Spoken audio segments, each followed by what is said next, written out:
أعوذ بالله من الشيطان الرجيم. بسم الله الرحمن الرحيم. الحمد لله رب العالمين والصلاة والسلام على سيدنا محمد صلى الله عليه وسلم وآله وصحبه الفائزين برضا الله. أما بعد. ആദരണീയരായ ഉസ്താദന്മാര്, സ്നേഹനിധികളായ സഹോദര സഹോദരിമാര്, പ്രത്യേകിച്ച് റേഡിയോ ശ്രോതാക്കളായ സുഹൃത്തുക്കൾ, അൽഹംദുലില്ലാഹ് എല്ലാ ദിവസത്തെ പോലെയും നമ്മുടെ ആത്മീയ സദസ്സ് സമാപിച്ചു. അല്ലാഹു തആല ആ സദസ്സിൽ വെച്ച് ചൊല്ലിയതും പറഞ്ഞതും കേട്ടതും ദുആ ചെയ്തതും അതിനു വേണ്ടി ചെലവഴിച്ച സമയവും ഊർജവും സമ്പത്തും എല്ലാം അല്ലാഹു തആല നമുക്ക് നാളെ ആഖിറത്തിൽ ഉപകരിക്കുന്ന അമലുകളായി സ്വീകരിക്കുമാറാവട്ടെ. ഇനി നമ്മുടെ ഭൗതികമായ ജീവിതത്തിൽ നമുക്ക് അത്യന്താപേക്ഷിതവും അറിഞ്ഞിരിക്കേണ്ടതും കാലോചിതവുമായ ഫിഖ്ഹിയായ ചർച്ചകളിലേക്ക് നമ്മൾ പ്രവേശിക്കുകയാണ്. ഫിഖ്ഹിന്റെ മജ്ലിസിൽ അല്പസമയം ഇരിക്കുന്നത് 60 കൊല്ലം ഇബാദത്ത് ചെയ്യുന്നതിനേക്കാൾ മഹത്വമുള്ളതാണെന്ന് ഇബ്നു ഉമർ റളിയല്ലാഹു തആല അൻഹു പറഞ്ഞ ആ മഹത്തായ പ്രതിഫലം ഈ ക്ലാസ് റൂമിൽ ഇരിക്കൽ കാരണം അല്ലാഹു തആല നമുക്ക് പ്രദാനം ചെയ്യുമാറാവട്ടെ. ആമുഖം ഇന്നലെയും ഇന്ന് രാവിലെയും ഉണർത്തിയതുകൊണ്ട് ആമുഖം കൂടാതെ മസ്അലകളിലേക്ക് പ്രവേശിക്കുകയാണ്. എൻ്റെ ശബ്ദം ശ്രവിക്കുന്ന പുരുഷന്മാരോടാണ് ഞാൻ വളരെ വ്യക്തമായി, കാരണം ഇനി പറയാൻ പോകുന്ന മസ്അലകളൊക്കെയും കൈകാര്യം ചെയ്യേണ്ടത് പലപ്പോഴും പുരുഷന്മാരായിരിക്കും. സ്ത്രീകളും അപകടങ്ങളിൽ മരിക്കാം. അപ്പോൾ അതുകൊണ്ട് സ്ത്രീകളും വിഷയങ്ങൾ ശ്രദ്ധിക്കണം. പക്ഷേ നടുറോട്ടിൽ നടക്കുന്ന കാര്യങ്ങളിലൊക്കെയും അത് സ്ത്രീയാണെങ്കിലും പുരുഷനാണെങ്കിലും നമുക്ക് അപകട സ്ഥലങ്ങളിൽ കൈകാര്യം ചെയ്യുന്നത് പുരുഷന്മാരാകും എന്ന് നമുക്കറിയാമല്ലോ. പിന്നെ മയ്യത്ത് സ്ത്രീകളാണെങ്കിൽ സ്ത്രീകളുടെ കയ്യിൽ കിട്ടുമ്പോൾ അവർ ശ്രദ്ധിക്കേണ്ട കാര്യങ്ങൾ ഇൻഷാ അല്ലാഹ് എല്ലാം വ്യക്തമായി നിങ്ങൾ മറക്കുന്നത് എഴുതി വെക്കുകയും, കാരണം എപ്പോഴും ജീവിതത്തിൽ ആവശ്യമുള്ള കാര്യങ്ങളല്ല ഇത്. എല്ലാ എന്ന് പറഞ്ഞാൽ ഇന്നത്തെ കാലത്ത് ദിവസേന ആവശ്യമായി വരുന്ന അവസ്ഥയാണ് നമ്മുടെ കേരളത്തിലെ അപകടങ്ങളൊക്കെയും കണ്ടാൽ മനസ്സിലാകുന്നത്. അതുകൊണ്ട് എൻ്റെ പ്രിയപ്പെട്ട സാധാരണക്കാർ, പ്രത്യേകിച്ച് സ്വാന്തനം SYS സ്വാന്തനം വളണ്ടിയേഴ്സിൻ്റെ പ്രവർത്തകരായ ഒരുപാട് പ്രവർത്തകർ നമ്മുടെ ക്ലാസ് റൂമിൽ ബന്ധപ്പെട്ടവരുണ്ട്. അവർ പ്രത്യേകം ശ്രദ്ധിച്ച് നിങ്ങളുടെ ആ വളണ്ടിയേഴ്സിലൊന്നും ഇത്തരം മസലകൾ അറിയാത്ത ഒരുപാട് ചെറുപ്പക്കാരും നമ്മുടെ പ്രവർത്തകരും ഉണ്ടാകും. എല്ലാവർക്കും KMIC പരിചയമുണ്ടാകും എന്ന് അഭിപ്രായമില്ല. അപ്പൊ അവരിലേക്ക് കൂടി ഇത്തരം വിഷയങ്ങളൊക്കെയും പറഞ്ഞു മനസ്സിലാക്കി കൊടുക്കണമെന്ന് പറഞ്ഞ് ആമുഖമായി മറ്റൊരു കാര്യം സാധുവായി എനിക്ക് ഉണർത്താനുള്ളത്, ഈ വിഷയങ്ങളൊക്കെയും മുമ്പ് കേട്ട് പരിചയിച്ചവരും മനസ്സിലാക്കി വെച്ചവരും, അല്ലെങ്കിൽ ഒരു മസ്അല പറയുമ്പോൾ പെട്ടെന്ന് അത് മനസ്സിലാക്കിയെടുക്കാൻ കഴിവുള്ള ഒരുപാട് ശ്രോതാക്കളും വിവേകവും ബുദ്ധിയുമുള്ളവർ നമ്മുടെ ക്ലാസ് റൂമിലുണ്ട്. പക്ഷേ നമ്മുടെ റേഡിയോ ശ്രോതാക്കളിൽ നല്ലൊരു ശതമാനം, ഒരുപാട് ആളുകൾ എന്താണ് ഫിഖ് എന്ന് തിരിയാത്തവരാണ്.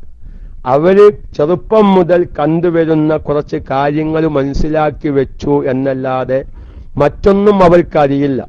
അപ്പൊ ഞാൻ എൻ്റെ ക്ലാസ് അവരെ കൂടി പരിഗണിച്ചുള്ള ക്ലാസ് ആകുമ്പോൾ ചിലപ്പം ചിലത് മനസ്സിലാവാൻ രണ്ടോട്ടോ അല്ലെങ്കിൽ മൂന്നോട്ടൊക്കെയും പറഞ്ഞ് ഇനി ആ വിഷയത്തിൽ സംശയം വരരുത് എന്ന നിലക്കായിരിക്കും വിഷയാവതരണം. അതുകൊണ്ട് പെട്ടെന്ന് കാര്യങ്ങൾ മനസ്സിലാക്കാൻ കഴിവുള്ളവര്, ഇത് പാവപ്പെട്ട സാധാരണക്കാർ കൂടി എല്ലാ മഹല്ലത്തിലും എല്ലാ നിലക്കും വിവരമുള്ളവരൊന്നും മുന്തയിക്കോളണം എന്നില്ലല്ലോ എന്നൊക്കെയും ഒന്ന് സാന്ദർഭികമായി മനസ്സിൽ വെക്കണം എന്ന് ഞാൻ ഉണർത്തുകയാണ്. ഞാൻ ഒരു അനുഭവം ഞാൻ നിങ്ങളുടെ മുമ്പിൽ സന്തോഷത്തിന് വേണ്ടി പങ്കുവെക്കുകയാണ്. ഇന്നലെ ഞാൻ യാദർശികമായി, ഞായറാഴ്ച പൊതുവിൽ അങ്ങനെ ക്ലാസ് ഉണ്ടാവാറില്ല, പക്ഷെ വീട്ടിലെത്തിയപ്പോ ഏതായാലും വീട്ടിൽ ഒറ്റക്കാണ്, KMICയിൽ കയറി വെക്കാൻ എന്നൊക്കെ KMICയിൽ വന്നു. അപ്പോൾ മൈക്ക് എടുക്കാൻ ആരുമില്ല. നമ്മൾ വളരെ വ്യക്തമായി ഇന്നലെ ഏകദേശം ഒരു ഇന്ത്യൻ ടൈം 12 മണി മുതൽ 1:30 മണി വരെ വളരെ സാധാരണക്കാരെല്ലാം തെറ്റിദ്ധരിച്ചു വെച്ച അതിന്റെ ഒരു ശരിയായ വശം ശരിയായ രൂപത്തിൽ വിശദീകരിക്കുകയുണ്ടായി. അതായത് ഒളു മുറിയുന്നതും മയ്യത്തിന് വീണ്ടും കുളിപ്പിക്കേണ്ട ചില വിഷയങ്ങളൊക്കെയും ഞാൻ പറയുന്നത് ഇന്നലെ നമ്മുടെ വേങ്ങര ഭാഗത്തുള്ള റേഡിയോ ശ്രോതാവ് അദ്ദേഹം എന്തോ ഒരു ചെറിയ കച്ചവടക്കാരനാണ്. അദ്ദേഹം പറഞ്ഞു, ഞാൻ എല്ലാ ദിവസവും പീടികയിലിരുന്ന് ഉസ്താദിന്റെ ക്ലാസ് കേൾക്കാറുണ്ട്. ഇന്നലെ ഞായറാഴ്ചയായപ്പോ വീട്ടിലായിരുന്നു. അപ്പൊ വീട്ടിൽ ഇരുന്നപ്പോഴും KMS തുറന്നു. അങ്ങനെ ആ 12 മണിക്കുള്ള ക്ലാസ് കേട്ടപ്പോ എന്റെ ഉമ്മയടക്കം പറഞ്ഞു, പറച്ചോനെ ഇങ്ങനെയൊക്കെയാണോ മസാലകൾ? കാരണം മയ്യത്തിനെ ഒതുണ്ടാക്കി കൊടുത്തതിന്റെ ശേഷം പിന്നെ ആരെങ്കിലും അന്യപുരുഷന്മാര് തൊട്ടാൽ ഒരിക്കലും ഒളു മുറിയുകയില്ല. അതുപോലെ തന്നെ മയ്യത്തിൽ നിന്ന് മനിയ് പുറപ്പെട്ടാൽ അത് നജസായ മനിയാണെങ്കിലും ശുദ്ധിയുള്ള മനിയാണെങ്കിലും നജസാണെങ്കിൽ അത് കഴുകി വൃത്തിയാക്കണം. എന്നാലും മയ്യത്തിനെ രണ്ടാമത് കുളിപ്പിക്കേണ്ട ആവശ്യമില്ല. പോലത്തെ കുറെ മസാലകളൊക്കെ എന്റെ അമ്മ കേട്ടപ്പോ എന്റെ അമ്മ വളരെ സന്തോഷത്തിൽ എന്നെ അറിയിച്ച വിവരം എന്ന് പറഞ്ഞൊരു ചെറുപ്പക്കാരൻ വിളിച്ചപ്പോ ഞാൻ പറയുന്നത്, സാധാരണക്കാരിലേക്ക് മസാല പറയുമ്പോ അത് വളരെ തെറ്റിദ്ധരിപ്പിക്കുന്ന പല രൂപങ്ങളും അവരിലുണ്ടാവും. അപ്പൊ അവർക്ക് ആ മസാല ഉറപ്പിച്ചു കൊടുക്കണമെങ്കിൽ വേറെ പല മസാലകളും കൂട്ടത്തിൽ സാന്ദർഭികമായി ജീവിതകാലത്ത് അറിയേണ്ട പല മസാലകളും കൂട്ടത്തിൽ കടന്നു വരും. അപ്പൊ ചിലപ്പം ഒരു ദിവസം കൊണ്ട് വിഷയം പൂർത്തിയായില്ല എന്നൊക്കെയും വരും. അത് ഒരാൾക്കല്ലെങ്കിൽ ഒരാൾക്ക് ഉപകരിക്കുന്നുണ്ട് എന്ന സന്തോഷ വാർത്ത നിങ്ങളെ മുമ്പിൽ വെച്ച് എല്ലാവരും നല്ല നിലയിൽ വിഷയങ്ങളോട് സഹകരിക്കണമെന്ന് പൂർവ്വ ശ്രോതാക്കളോടും ഉണർത്തി ഞാൻ എന്റെ പ്രിയപ്പെട്ട ശ്രോതാക്കളോട് പറയുന്നു, നമുക്ക് ആദ്യമായി അപകടത്തിൽ പെട്ടുമരിച്ച മയ്യത്തിനെ സംബന്ധിച്ച് അല്പം വിശദീകരിക്കുകയാണ്. മുമ്പത്തെ ക്ലാസ്സിലൊക്കെയും ഇടക്കും തലക്കും ഉണർത്തിയിട്ടുണ്ട്. അത് ഓരോ വിഷയങ്ങൾ വരുമ്പോ നമ്മളൊന്ന് സാന്ദർഭികമായി ചില മസാലകൾ പറയും. പക്ഷെ ഇതൊരു വിഷയമായി പറയുമ്പോൾ അതിന്റെ എല്ലാ വശങ്ങളിലേക്കും നമ്മൾ കടന്നു വരികയാണ് എന്ന് ഞാൻ സാന്ദർഭികമായി ഉണർത്തി. ഇന്ന് സർവ്വസാധാരണയായി ആക്സിഡന്റിൽപ്പെട്ട മരണം എന്ന് പറയുമ്പോ കാരണം വിമാനം കത്തി കരിഞ്ഞു മരിക്കുക, അതുപോലെ തന്നെ ബസ് കത്തി കരിഞ്ഞു മരിക്കുക, അതുപോലെ തന്നെ തോണി മുങ്ങി മയ്യത്ത് അല്ല തോണി മുങ്ങി അല്ലെങ്കിൽ അല്ലെങ്കിൽ ഒട്ടുമുക്കിൽ മുങ്ങി മരിക്കുക, അതുപോലെ തന്നെ ഫ്ലാറ്റുകൾ എന്താകുക കത്തിമരിക്കുക. അപ്പൊ നമുക്കറിയാം, നമ്മുടെ തിരുവമ്പാടി ക്ലാസ് റൂമിലുണ്ട്. ഞങ്ങൾ ഒന്നൊക്കെ പോയപ്പോ മദീനയിൽ താമസിക്കുമ്പോഴാണ് മക്കത്ത് ഒരു മിസ്രികൾ താമസിക്കുന്ന ഒരു ഫ്ലാറ്റ് കത്തിപ്പിടിച്ച് 10-15 പേര് കത്തിക്കരിഞ്ഞു മരിച്ചത് ഇല്ലേ? ഗൾഫ് മേഖലകളിലൊക്കെയും എത്രയോ റിപ്പോർട്ടുകൾ നമ്മൾ കേൾക്കുകയാണ്. ഓരോ ഫ്ലാറ്റുകളിൽ കരണ്ടിന്റെ പ്രശ്നം കാരണം ഗ്യാസ് പൊട്ടിത്തെറിച്ച് മരിക്കുന്നു. അങ്ങനെ കത്തിക്കരിഞ്ഞു മരിക്കുകയാണ്. പിന്നെ ആ മയ്യത്ത് നമ്മുടെ കയ്യിൽ കിട്ടിയാൽ ഒന്നും ചെയ്യാൻ പറ്റാത്തൊരവസ്ഥ. അല്ലാഹു തആല കാത്തു രക്ഷിക്കുമാറാവട്ടെ. ഇവിടെ വെച്ച് ഞാൻ ഒരു കാര്യം ഉണർത്തുകയാണ്. അത് ഏത് കിതാബിലാണ് എവിടെയാണ് കണ്ടു എന്നോട് ചോദിക്കരുത്. കാരണം ഓരോ വിഷയങ്ങൾ ഇങ്ങനെ നോക്കുമ്പോ അങ്ങനെ കാണുന്നതാണ്. അഥവാ ഒരു അപകടം പറയുമ്പോ നമ്മൾ ഫ്ലൈറ്റിൽ ദിവസേന യാത്ര ചെയ്യുന്നവരാണ് പലവരും. അതല്ലെങ്കിൽ കൊല്ലത്തിലൊരിക്കൽ, മാസത്തിലൊരിക്കൽ, അതുപോലെ തന്നെ അവനവന്റെ വാഹനങ്ങളിൽ, അതുപോലെ തന്നെ ഗൾഫ് മേഖലയിലൊക്കെയും വലിയ വലിയ ഫ്ലാറ്റുകളിൽ 10, 15, 25 നിലകളുള്ള ഫ്ലാറ്റുകളിലൊക്കെയും താമസിക്കുന്ന എത്രയോ മുഅ്മിനീങ്ങൾ നമ്മുടെ ക്ലാസ് റൂമിലുണ്ട്. അവരുടെ എല്ലാവരുടെയും ഒരു ഉപകാരത്തിന് വേണ്ടി ഒരു നന്മ എന്ന നിലക്ക് ഞാൻ പറയുന്നു. മഹാന്മാർ പറയുന്നത് കാണാം, ഒരു വാഹനത്തിൽ കയറുമ്പോ വീട്ടിൽ നിന്ന് ഇറങ്ങുമ്പോ തന്നെ ഒരു ആയത്തുൽ കുർസി ഓതി വീട്ടിൽ നിന്ന് ഇറങ്ങിയാൽ അവൻ തിരിച്ചു വരുന്നത് വരെ എല്ലാ അപകടത്തിൽ നിന്നും രക്ഷപ്പെടുമെന്നാണ്. അതുകൊണ്ട് നമ്മളൊരു അപകട സംബന്ധമായ മസ്അലയാണല്ലോ വിശദീകരിക്കുന്നത്. അതുകൊണ്ട് നമുക്ക് അത്തരം അപകടങ്ങളൊന്നും നമുക്ക് ഏൽക്കാതിരിക്കാൻ, സംഭവിക്കാതിരിക്കാനുള്ള ഒരു ഹൈറായ കാര്യമാണ് ഞാൻ പറയുന്നത്. നമ്മുടെ വീട്ടിൽ നിന്ന് ഇറങ്ങുമ്പോ ഒരു ആയത്തുൽ കുർസി ഓതി ബിസ്മില്ലാഹി തവക്കൽതു അലല്ലാഹ് എന്നും പറഞ്ഞ് ഇറങ്ങാൻ മറക്കരുത്. നമ്മൾ ഇന്ന് വാഹനത്തിലല്ല, നമ്മൾ അങ്ങാടിയിലേക്കൊരു സാധനം വാങ്ങാൻ പോവുകയാണ്. പക്ഷേ വാഹനം വന്ന് ഇങ്ങോട്ട് കയറുകയാണ്. നമ്മൾ കാണുകയല്ലേ, പീടികയിലേക്ക് ലോറി ഇടിച്ചു കയറി, ലോറി അല്ലെങ്കിൽ ബസ് ഇടിച്ചു കയറി, അല്ലെങ്കിൽ ബൈക്ക് നിയന്ത്രണം വിട്ട് കയറി, 10 ആള് മരിച്ചു, 3 ആള് മരിച്ചു, റോഡിന്റെ അരികിൽ കൂടെ നടക്കുന്നവൻ മരിച്ചു എന്നൊക്കെ എന്നും കാണുന്ന റിപ്പോർട്ടാണ്. അപ്പൊ നമ്മൾ വാഹനത്തിൽ കേറാതിരിക്കട്ടെ. നമ്മുടെ വീട്ടിൽ നിന്ന് ഇറങ്ങുമ്പോ ഒരു ആയത്തുൽ കുർസി ഓതി, അതുപോലെ തന്നെ ഒരു ബിസ്മില്ലാഹി തവക്കൽതു അലല്ലാഹ് എന്നും പറഞ്ഞ് അള്ളാഹുവിന്റെ മേലിൽ ബലമേൽപ്പിച്ചു പോയാൽ അവൻ തിരിച്ചു വരുന്നത് വരെ ഒരു അപകടത്തിലും പെടുകയില്ല. അതുകൊണ്ട് എന്റെ സാധാരണക്കാരായ ശ്രോതാക്കൾ, ദൈവന്മാര്, വാഹനത്തിൽ കയറുന്നവർക്കൊക്കെയും ആ കാര്യം ഓർമ്മ വേണം.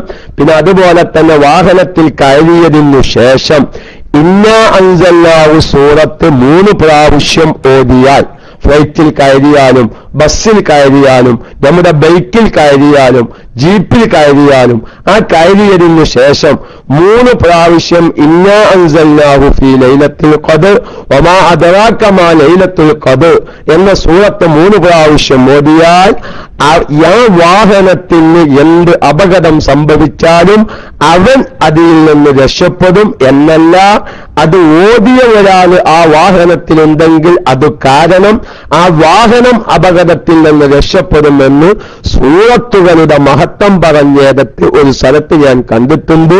കിതാബ് വ്യക്തമായി ഇപ്പോൾ ഓർമ്മയില്ല. അതുകൊണ്ട് ദിവസേന യാത്ര ചെയ്യുന്നവരും വാഹനത്തിൽ കയറുന്നവരും റോഡിന്റെ സൈഡിലൂടെ നടക്കുന്നവരും ഒക്കെയും നമ്മൾ അത്തരം നല്ല കാര്യങ്ങളൊക്കെ ചെയ്ത് നമ്മുടെ ഒരു സംരക്ഷണം നമ്മൾ മുൻകരുതുക. അല്ലാഹു തആല ലായിക്കായ ഹൈറായ സമയത്ത് ഹൈറായ കാര്യങ്ങൾ ചെയ്യുന്നതിന്റെ ഇടയിലായി വെള്ളിയാഴ്ച രാവിലോ വെള്ളിയാഴ്ച പകലിലോ ലാ ഇലാഹ ഇല്ലല്ലാഹ് എന്ന കലിമത്ത് തൗഹീദ് ചൊല്ലി ഹബീബിന്റെ മദീനയിൽ വെച്ചോ അതല്ലെങ്കിൽ നമുക്ക് ലായിക്കായ ഹൈറായ മറ്റേതെങ്കിലും സ്ഥലത്ത് വെച്ച് മരിക്കാൻ അല്ലാഹു തൗഫീഖിനെ പ്രദാനം ചെയ്യുമാറാവട്ടെ. ഞാൻ പറയുന്നത് ഇങ്ങനെ കത്തിക്കഴിഞ്ഞ രൂപത്തിലോ അല്ലെങ്കിൽ മയ്യത്ത് തീരെ നമ്മുടെ കയ്യിൽ കിട്ടിയില്ല, കടലിൽ മുങ്ങിയതാണ്, അത് പിന്നെ കിട്ടിയില്ല, ഇങ്ങനത്തെ സന്ദർഭങ്ങളിൽ അഥവാ മയ്യത്തിനെ കുളിപ്പിക്കാനും സാധിച്ചില്ല, കുളിപ്പിക്കാൻ സാധിക്കാത്ത മയ്യത്തിനെ തയമ്മം ചെയ്തു കൊടുക്കാനും സാധിച്ചില്ല. ഈ 2 കോലത്തിലും ഇനി 3ാമത്തെ ഒരു കോലം കൂടി ഇവരെ കുളിപ്പിക്കാൻ സാധിച്ചു. പക്ഷെ വെള്ളം ചേരാത്ത ചില സ്ഥലങ്ങൾ മയ്യത്തിന്റെ ശരീരത്തിലുണ്ട്. നിർബന്ധമായ കുളിക്കുമ്പോ എല്ലാ ഭാഗത്തേക്കും വെള്ളം ചേരണമല്ലോ. പക്ഷെ വെള്ളം ചേർക്കൽ നിർബന്ധമായ സ്ഥലത്തേക്ക് വെള്ളം ചേർക്കാൻ സാധിക്കുന്നില്ല, അപകടം കാരണം. അപ്പോൾ എന്ത് വേണം? വെള്ളം ചേരാൻ പറ്റാത്ത സ്ഥലത്തിന് വേണ്ടി തയമ്മം ചെയ്യണം. പക്ഷെ അവരെ തയമ്മം ചെയ്തു കൊടുക്കാൻ ആ ഒരു ഭാഗത്തിന് വേണ്ടി മയ്യത്തിനെ തയമ്മം ചെയ്തു കൊടുക്കാൻ സാധിക്കുന്നില്ല. കാരണം മയ്യത്ത് ഇങ്ങനെ സംഭവിക്കുന്നു. കാരണം എന്താണ്? അങ്ങനെ ആ നിലക്കായിരിക്കുന്നു. അള്ളാഹു കാത്ത് രക്ഷിക്കട്ടെ. അപ്പൊ അങ്ങനെയൊക്കെ വരുന്ന കോലത്തില് മയ്യത്തിന് യഥാർത്ഥമായ ശുദ്ധിയുള്ള രൂപത്തിൽ കൈകാര്യം ചെയ്യാൻ പറ്റാത്ത അവസ്ഥ വന്നാൽ അവിടെ നമ്മുടെ ശാഫി മദ്ഹബിലെ പ്രബലമായ അഭിപ്രായ പ്രകാരം ആ മയ്യത്തിന്റെ മേലിൽ നിസ്കരിക്കാൻ പാടില്ല. ആ മയ്യത്തിനെ കഫൻ ചെയ്യണം. അതുപോലെ തന്നെ തീരെ കുളിപ്പിക്കാൻ പറ്റില്ല, തീരെ കുളിപ്പിക്കാൻ പാടില്ലാത്ത സന്ദർഭത്തിൽ തയമ്മം ചെയ്യണം. തയമ്മം ചെയ്തു കൊടുക്കാനും സാധിച്ചില്ല, അല്ലെങ്കിൽ മയ്യത്തിനെ കൈ കിട്ടുന്ന ചെയ്തില്ല. അങ്ങനെയും വരാം. ഫ്ലൈന് തകർന്നതാണ്, ഫ്ലൈന് എവിടെ പോയി വീണു, കടലിൽ പോയി വീണിരിക്കുകയാണ്. അങ്ങനെ പിന്നെ ആ ഫ്ലൈറ്റും കിട്ടിയില്ല, അതിനുള്ള ആൾക്കാരും കിട്ടിയില്ല, അതല്ലെങ്കിൽ മുങ്ങി മരിച്ചിക്കാണ്, മയ്യത്ത് കിട്ടിയിട്ടില്ല. അവിടെ ഞാൻ ഒരു ഇഷ്കാല് എന്റെ ചില ഉസ്താദന്മാർ ചോദിച്ചൊരു ഇഷ്കാല് ഞാൻ അവിടെ വെച്ച് തീർക്കുകയാണ്. ഉസ്താദെ, വെള്ളത്തിലൊരു മയ്യത്ത് മുങ്ങുകയും അത് നമ്മൾ ഒരിക്കൽ പറഞ്ഞിരിക്കുന്നുവെങ്കിലും അവിടെ ഒരു ഇഷ്കാല് ഞാൻ സാന്ദർഭികമായി തീർക്കുകയാണ്. വെള്ളത്തിൽ മുങ്ങി മരിച്ച മയ്യത്ത്, ആ വെള്ളത്തിൽ മുങ്ങി മരിച്ച മയ്യത്തിനെ കയ്യിൽ കിട്ടിയാൽ കുളിപ്പിക്കൽ നിർബന്ധമാണ് എന്നൊരു മസ്അല പറഞ്ഞു. അതോടൊപ്പം മയ്യത്ത് കുളിപ്പിക്കുമ്പോ നിയ്യത്ത് നിർബന്ധം ഇല്ല എന്ന് നമ്മൾ പറഞ്ഞു. പിന്നത്തെ ഈ മയ്യത്തിനെ പൊക്കിയതിന്റെ ശേഷം, വെള്ളത്തിൽ നിന്ന് പൊക്കിയതിന്റെ ശേഷം പിന്നെന്താ പുണ്യൊരു കുളിപ്പിക്കൽ? നിയ്യത്തേതായാലും വേണ്ട. അങ്ങനെ ചില ഉസ്താദന്മാരുടെ ഭാഗത്തിൽ നിന്നൊരു ഇഷ്കാലാക്കാന്ന് പറയും മൊലിയമാരുടെ ഭാഷയിൽ. അതിന് മറുപടി പറയുന്നു എന്റെ ആ ശ്രോതാക്കളായ സാധാരണക്കാരായ ഉസ്താദന്മാരോട്. എവിടെ ഷർഖാവി എന്ന് പറയുന്ന കിതാബ് നോക്കിയാൽ കാണാം, ഇവിടെ ഒരു ഫായിലിന്റെ പ്രവൃത്തി അഥവാ ഒരു പ്രവർത്തിക്കുന്നവന്റെ പ്രവൃത്തി, ഒരു മയ്യത്ത് കുളിപ്പിക്കുക എന്നൊരു സംഗതി ജീവിച്ചിരിക്കുന്നവരിൽ നിന്ന് ഉണ്ടായിക്കോളണം. അതാണ് ഇവിടെ നെയ്യത്തില്ലെങ്കിലും മുങ്ങി മരിച്ചവനാണെങ്കിലും അവരെ കുളിപ്പിക്കൽ നിർബന്ധമാണ് എന്ന് പറയാൻ കാരണം അത് സാധാരണക്കാർക്ക് തിരിഞ്ഞുവരണമെന്നില്ല. അത് ഇഷ്കാലാക്കിയ ഉസ്താദന്മാർക്ക് വേണ്ടി ഞാൻ സാന്ദർഭികമായി സംശയം തീർത്തതാണ്. അപ്പൊ അതുകൊണ്ട് അങ്ങനെ മയ്യത്ത് തീരെ കിട്ടിയില്ല. ഈ സന്ദർഭങ്ങളിലെല്ലാം അപ്പൊ മയ്യത്തിനെ ശുദ്ധീകരിക്കാൻ സാധിക്കാത്ത സന്ദർഭങ്ങളിലെല്ലാം ആ മയ്യത്തിന്റെ മേലിൽ എന്തു പറ്റില്ല? നിസ്കരിക്കാൻ പാടില്ല. നിസ്കരിക്കാതെ മറമാടൽ നിർബന്ധമാണ്. അങ്ങനെയാണ് അതിന്റെ അവസ്ഥ. കാരണം മയ്യത്ത് നിസ്കാരം സഹീഹാവാൻ എന്താണ്? ശുദ്ധി ഷർത്താണ്. കാരണം സാധാരണ ജീവിച്ചിരിക്കുന്നവർക്ക് നിസ്കരിക്കാൻ എന്ത് വേണമല്ലോ? ശുദ്ധി വേണ്ടേ? പിന്നെ ജീവിച്ചിരിക്കുന്നവർക്ക് കുലി നിർബന്ധമായി കുലിക്കാൻ സാധിച്ചില്ല, പകരം തയമ്മം ചെയ്യണം. തയമ്മം ചെയ്യാനുള്ള മണ്ണും കിട്ടിയില്ല, അതിനും സാധിച്ചില്ല. ഓനുണ്ടാക്കാനുള്ള സൗകര്യം ഉണ്ടായില്ല, ഒന്നുമില്ല, ഒരു നിലയും സാധിച്ചില്ല. എങ്കിലും രണ്ട് ശുദ്ധിക്കും, ചെറിയ ശുദ്ധിയിൽ നിന്നും വലിയ ശുദ്ധിയിൽ നിന്നും ശുദ്ധീകരിക്കാൻ, അല്ലെങ്കിൽ തയമ്മം ചെയ്യാനും അല്ലെങ്കിൽ ഒന്നുണ്ടാക്കാനും വെള്ളം കിട്ടാത്തയും മണ്ണും കിട്ടാത്ത അല്ലെങ്കിൽ സാധിക്കാത്ത സന്ദർഭങ്ങളിൽ ജീവിച്ചിരിക്കുന്നവനാണെങ്കിൽ സമയത്തെ ആദരിച്ച് ബഹുമാനിച്ച് അവൻ നിസ്കരിക്കണം. പക്ഷേ മരിച്ച മയ്യത്താകുമ്പോൾ ഈ മയ്യത്തിന് ശുദ്ധി മുന്തൽ ഷർത്താണ് നിസ്കാരം സഹിയാവാൻ. അതിനു സാധിക്കാത്ത അവസ്ഥ വന്നാൽ കഫൻ ചെയ്യണം, മറമാടുകയും വേണം. കുളിപ്പിക്കാൻ ഇവിടെ സാധ്യല്ല, പകരം തയമ്മം ചെയ്തു കൊടുക്കാനും സാധ്യല്ല. അപ്പൊ മയ്യത്തിന് ശുദ്ധി വന്നിട്ടില്ല. ശുദ്ധി വരാത്തത് കൊണ്ട് നിസ്കാരം എന്തല്ല? സഹീഹല്ല. ഇതാണ് അതിൽ മസ്അല. മനസ്സിലായോ? പക്ഷെ അവിടെ ഒന്ന് രണ്ടാളുകൾ ഈ മസ്അലയുമായി ബന്ധപ്പെട്ട് ചില സംശയങ്ങൾ ആക്കിയിട്ടുണ്ട്. ഞങ്ങളെ നാടുകളിലൊക്കെയും അങ്ങനത്തെ ചില മയ്യത്തുകളെ നിസ്കരിച്ചിട്ടാണ് ഉസ്താദെ മറമാടിയത് എന്ന് പറഞ്ഞ് ഇഷ്കാലാക്കിയിട്ടുണ്ട്. അത് ക്ലാസ് റൂമിലെ ശ്രോതാക്കളായതുകൊണ്ട് ഞാൻ പറഞ്ഞു, ആ വിഷയത്തിന്റെ വിശദീകരണം വരുമ്പോൾ ഇൻഷാ അല്ലാഹ് നമുക്ക് കിതാബാടിസ്ഥാനത്തിൽ അതിന് മറുപടി പറയാം എന്ന് പറഞ്ഞെന്ന് വെച്ചതാണ്.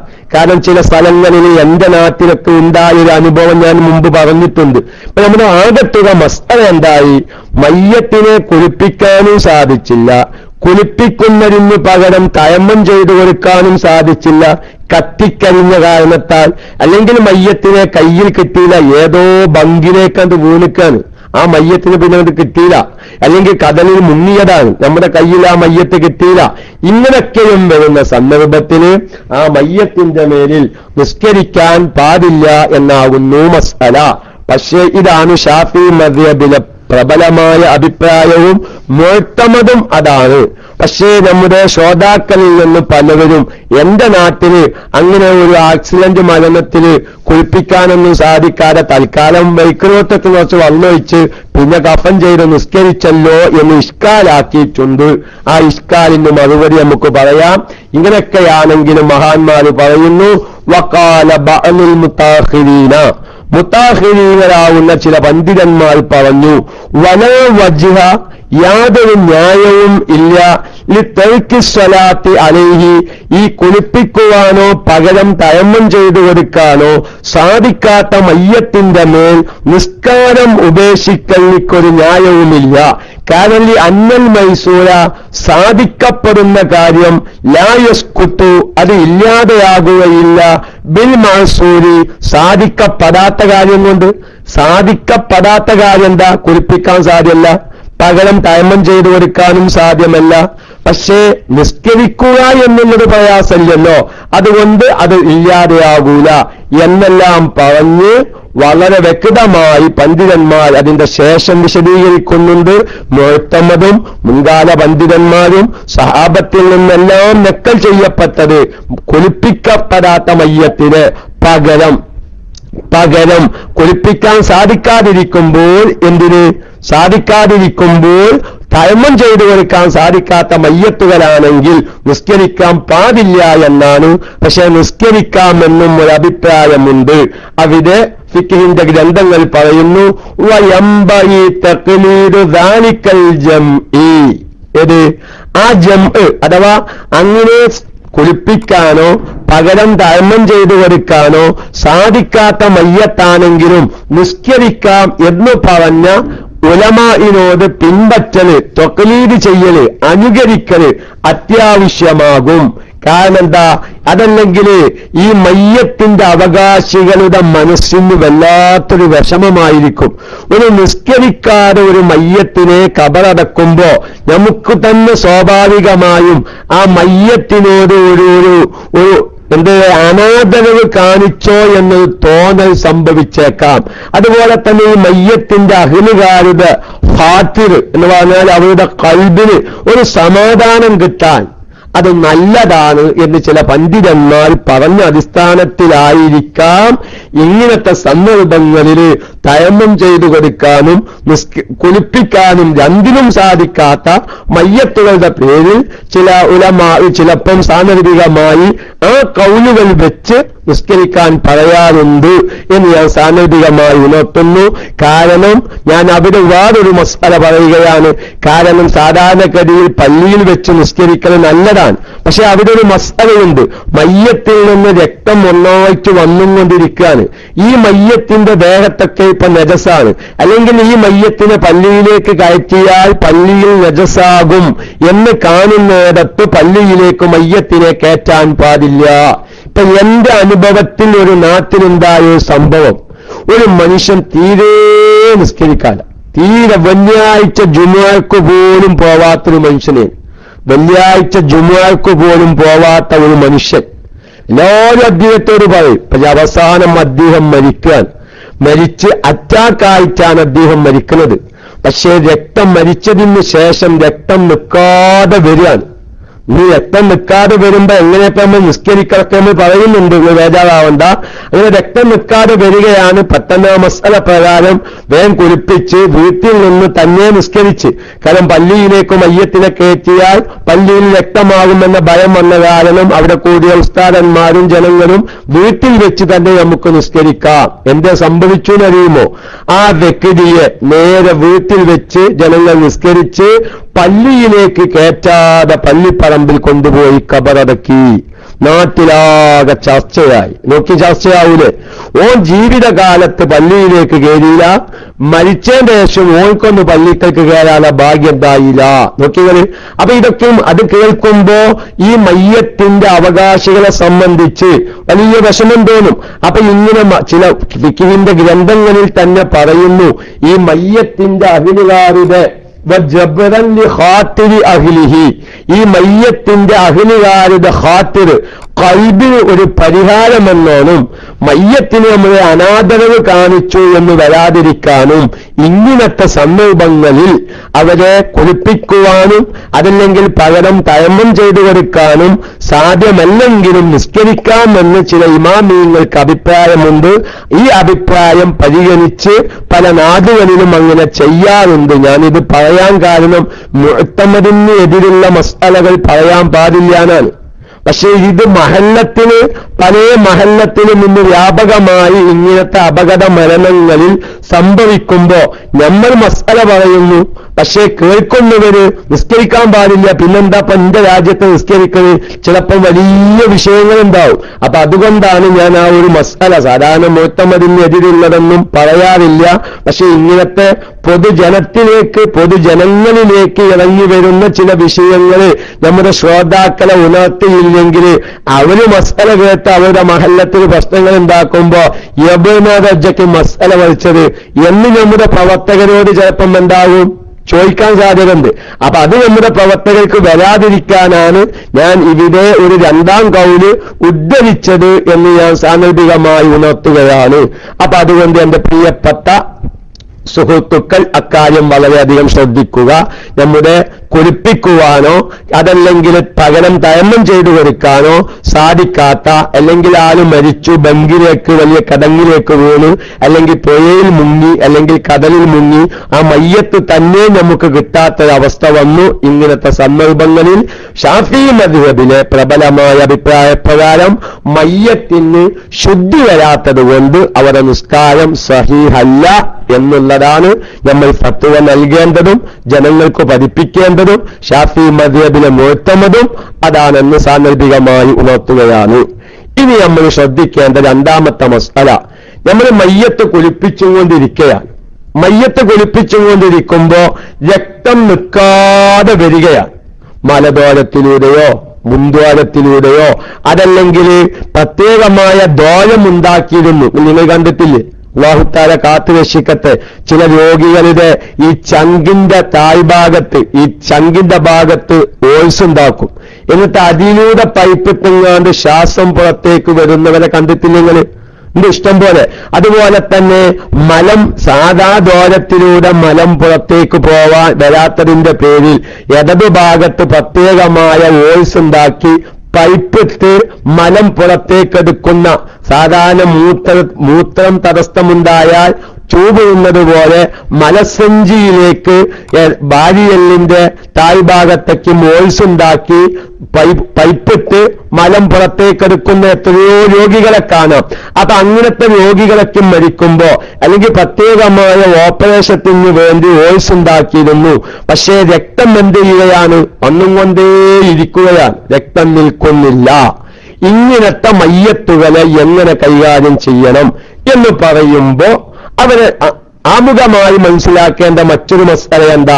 അതായത് മയ്യത്ത് കുളിപ്പിച്ച് കഫൻ ചെയ്ത് പൂർത്തിയാകുമ്പോഴേക്ക് രക്തമോ നജസോ ഈ മയ്യത്തിൽ നിന്ന് പുറപ്പെടുമെന്ന് അവർക്ക് ഉറപ്പുണ്ട്. ഏകദേശം മയ്യത്തിന്റെ അവസ്ഥ കണ്ടപ്പോ മനസ്സിലാകുന്നുണ്ട്. ഇത് കുളിപ്പിച്ച് കഫൻ ചെയ്യുമ്പോഴേക്ക് രക്തക്കുഞ്ഞ് ഒന്നായിട്ട് വരാനാണ് സാധ്യത എന്ന് കണ്ടാൽ അതെല്ലാം ശ്രദ്ധിക്കേണ്ട ഒരു മസ്അലയാണ്. നമ്മൾ കുളിപ്പിച്ചുകൊണ്ടിരിക്കാൻ, കുളിപ്പിച്ചിന് കഫൻ ചെയ്യുമ്പോഴേക്ക് രക്തം ഇനിയും വരും. കാരണം ഒരു പൗപ്പത്ത് മിഞ്ചിന് രക്തം വന്നും കൊണ്ടേയിരിക്കുകയാണ്. ഇതൊക്കെ ഇങ്ങനത്തെ അപകട മരണങ്ങൾ, അതേപോലെ തന്നെ വലിയ വലിയ ഓപ്പറേഷനുകൾ കഴിഞ്ഞുള്ള മരണങ്ങളുമായി ബന്ധപ്പെട്ട ഒരുപാട് ശ്രോതാക്കൾ നമ്മുടെ ക്ലാസ് റൂമിലുണ്ടാവും. മയ്യത്ത് കുളിപ്പിക്കുന്നിടത്ത് നിന്ന് അകത്ത് നിന്ന് ഇങ്ങനെ പറയും, എന്താണാവോ രക്തം നിൽക്കുന്നില്ല എന്നൊക്കെ ഇങ്ങനെ പറയും. അപ്പൊ ഞാൻ പറയുന്നു, അങ്ങനെ രക്തം നിൽക്കാതെ വരുമെന്നുണ്ടെങ്കിൽ അവിടെ കഫൻ ചെയ്യുന്നതിന് മുമ്പ് നിസ്കരിക്കണം. മനസ്സിലായത്? അതായത് മയ്യത്ത് കുളിപ്പിച്ച് കഫൻ ചെയ്യുമ്പോഴേക്ക് ഈ മയ്യത്തിൽ നിന്ന് രക്തമോ നജസോ പോലോത്തത് പുറപ്പെടുമെന്ന് ഭയപ്പെടുന്നിടത്ത് അവിടെ കഫൻ ചെയ്യുന്നതിന് മുമ്പ് നിസ്കരിക്കുകയാണ് വേണ്ടത്. കാരണം കഫൻ ചെയ്യുമ്പോഴേക്ക് ബലം ചെയ്യും, നജസ് വരും. അപ്പൊ വീണ്ടും ബുദ്ധിമുട്ടാവും. നിസ്കാരം കഫൻ പിന്നെ ചെയ്യാം. അങ്ങനത്തെ സന്ദർഭങ്ങളിൽ എന്താ ചെയ്യേണ്ടത്? കഫൻ ചെയ്യലിനെ പിന്തിപ്പിക്കുക, നിസ്കാരം ആദ്യം കഴിക്കുക. ഫിഖിന്റെ ഗ്രന്ഥങ്ങൾ എല്ലാം അത് വ്യക്തമായി പറയുന്നുണ്ട്. കാരണം ഓരോന്നിന്റെയും ഇബാറത്തുകൾ വായിക്കുമ്പോൾ സാധാരണക്കാർക്ക് മനസ്സിലാക്കാൻ പ്രയാസമാകും. വളരെ തെറ്റിദ്ധാരണയുള്ള ചില മസ്അലകള് ചിലപ്പം സാധാരണക്കാരുടെ ഖൽബിലേക്ക് ഇറങ്ങി വരാം. അപ്പൊ നമ്മൾ മനസ്സിലാക്കിയ മാതിരിക്കല്ല, കിതാബിൽ തന്നെ അങ്ങനെയാണ് നല്ലത് എന്ന ധാരണയിലേക്ക് എത്തിക്കാനാണ് ചിലപ്പം ചില ഇബാറത്തുകൾ ഞാൻ വായിക്കുന്നത്. അപ്പൊ അതുകൊണ്ട് അങ്ങനെ വരുമ്പോ ഇവിടെ നിങ്ങൾക്കൊരു ഇഷ്കാൽ ഉണ്ടാവും സാധാരണക്കാർക്ക്. അപ്പൊ ഉസ്താദെ കഫൻ ചെയ്യുന്നതിന്റെ മുമ്പ് നിസ്കരിക്കാൻ പറ്റുമോന്നൊരു ഇഷ്കാല്, അല്ലെ? ഒരു തെറ്റായ ധാരണ നിങ്ങൾക്കില്ലെങ്കിലും ഉറപ്പാണ് നമ്മുടെ റേഡിയോ ശ്രോതാക്കൾക്കുണ്ടാകും. ഇടയിൽ കയറി ഒരു വിഷയം പറയുകയാണ്, വിഷയവുമായി ബന്ധമില്ലാത്ത ഒരു ടെക്സ്റ്റിനും ഉത്തരം കിട്ടുന്നതല്ല. അതൊക്കെ അതിലൊക്കെയും ഇൻഷാ അല്ലാഹ് ചർച്ച വരും. നിങ്ങൾ പുതിയ ശ്രോതാവായിരിക്കും.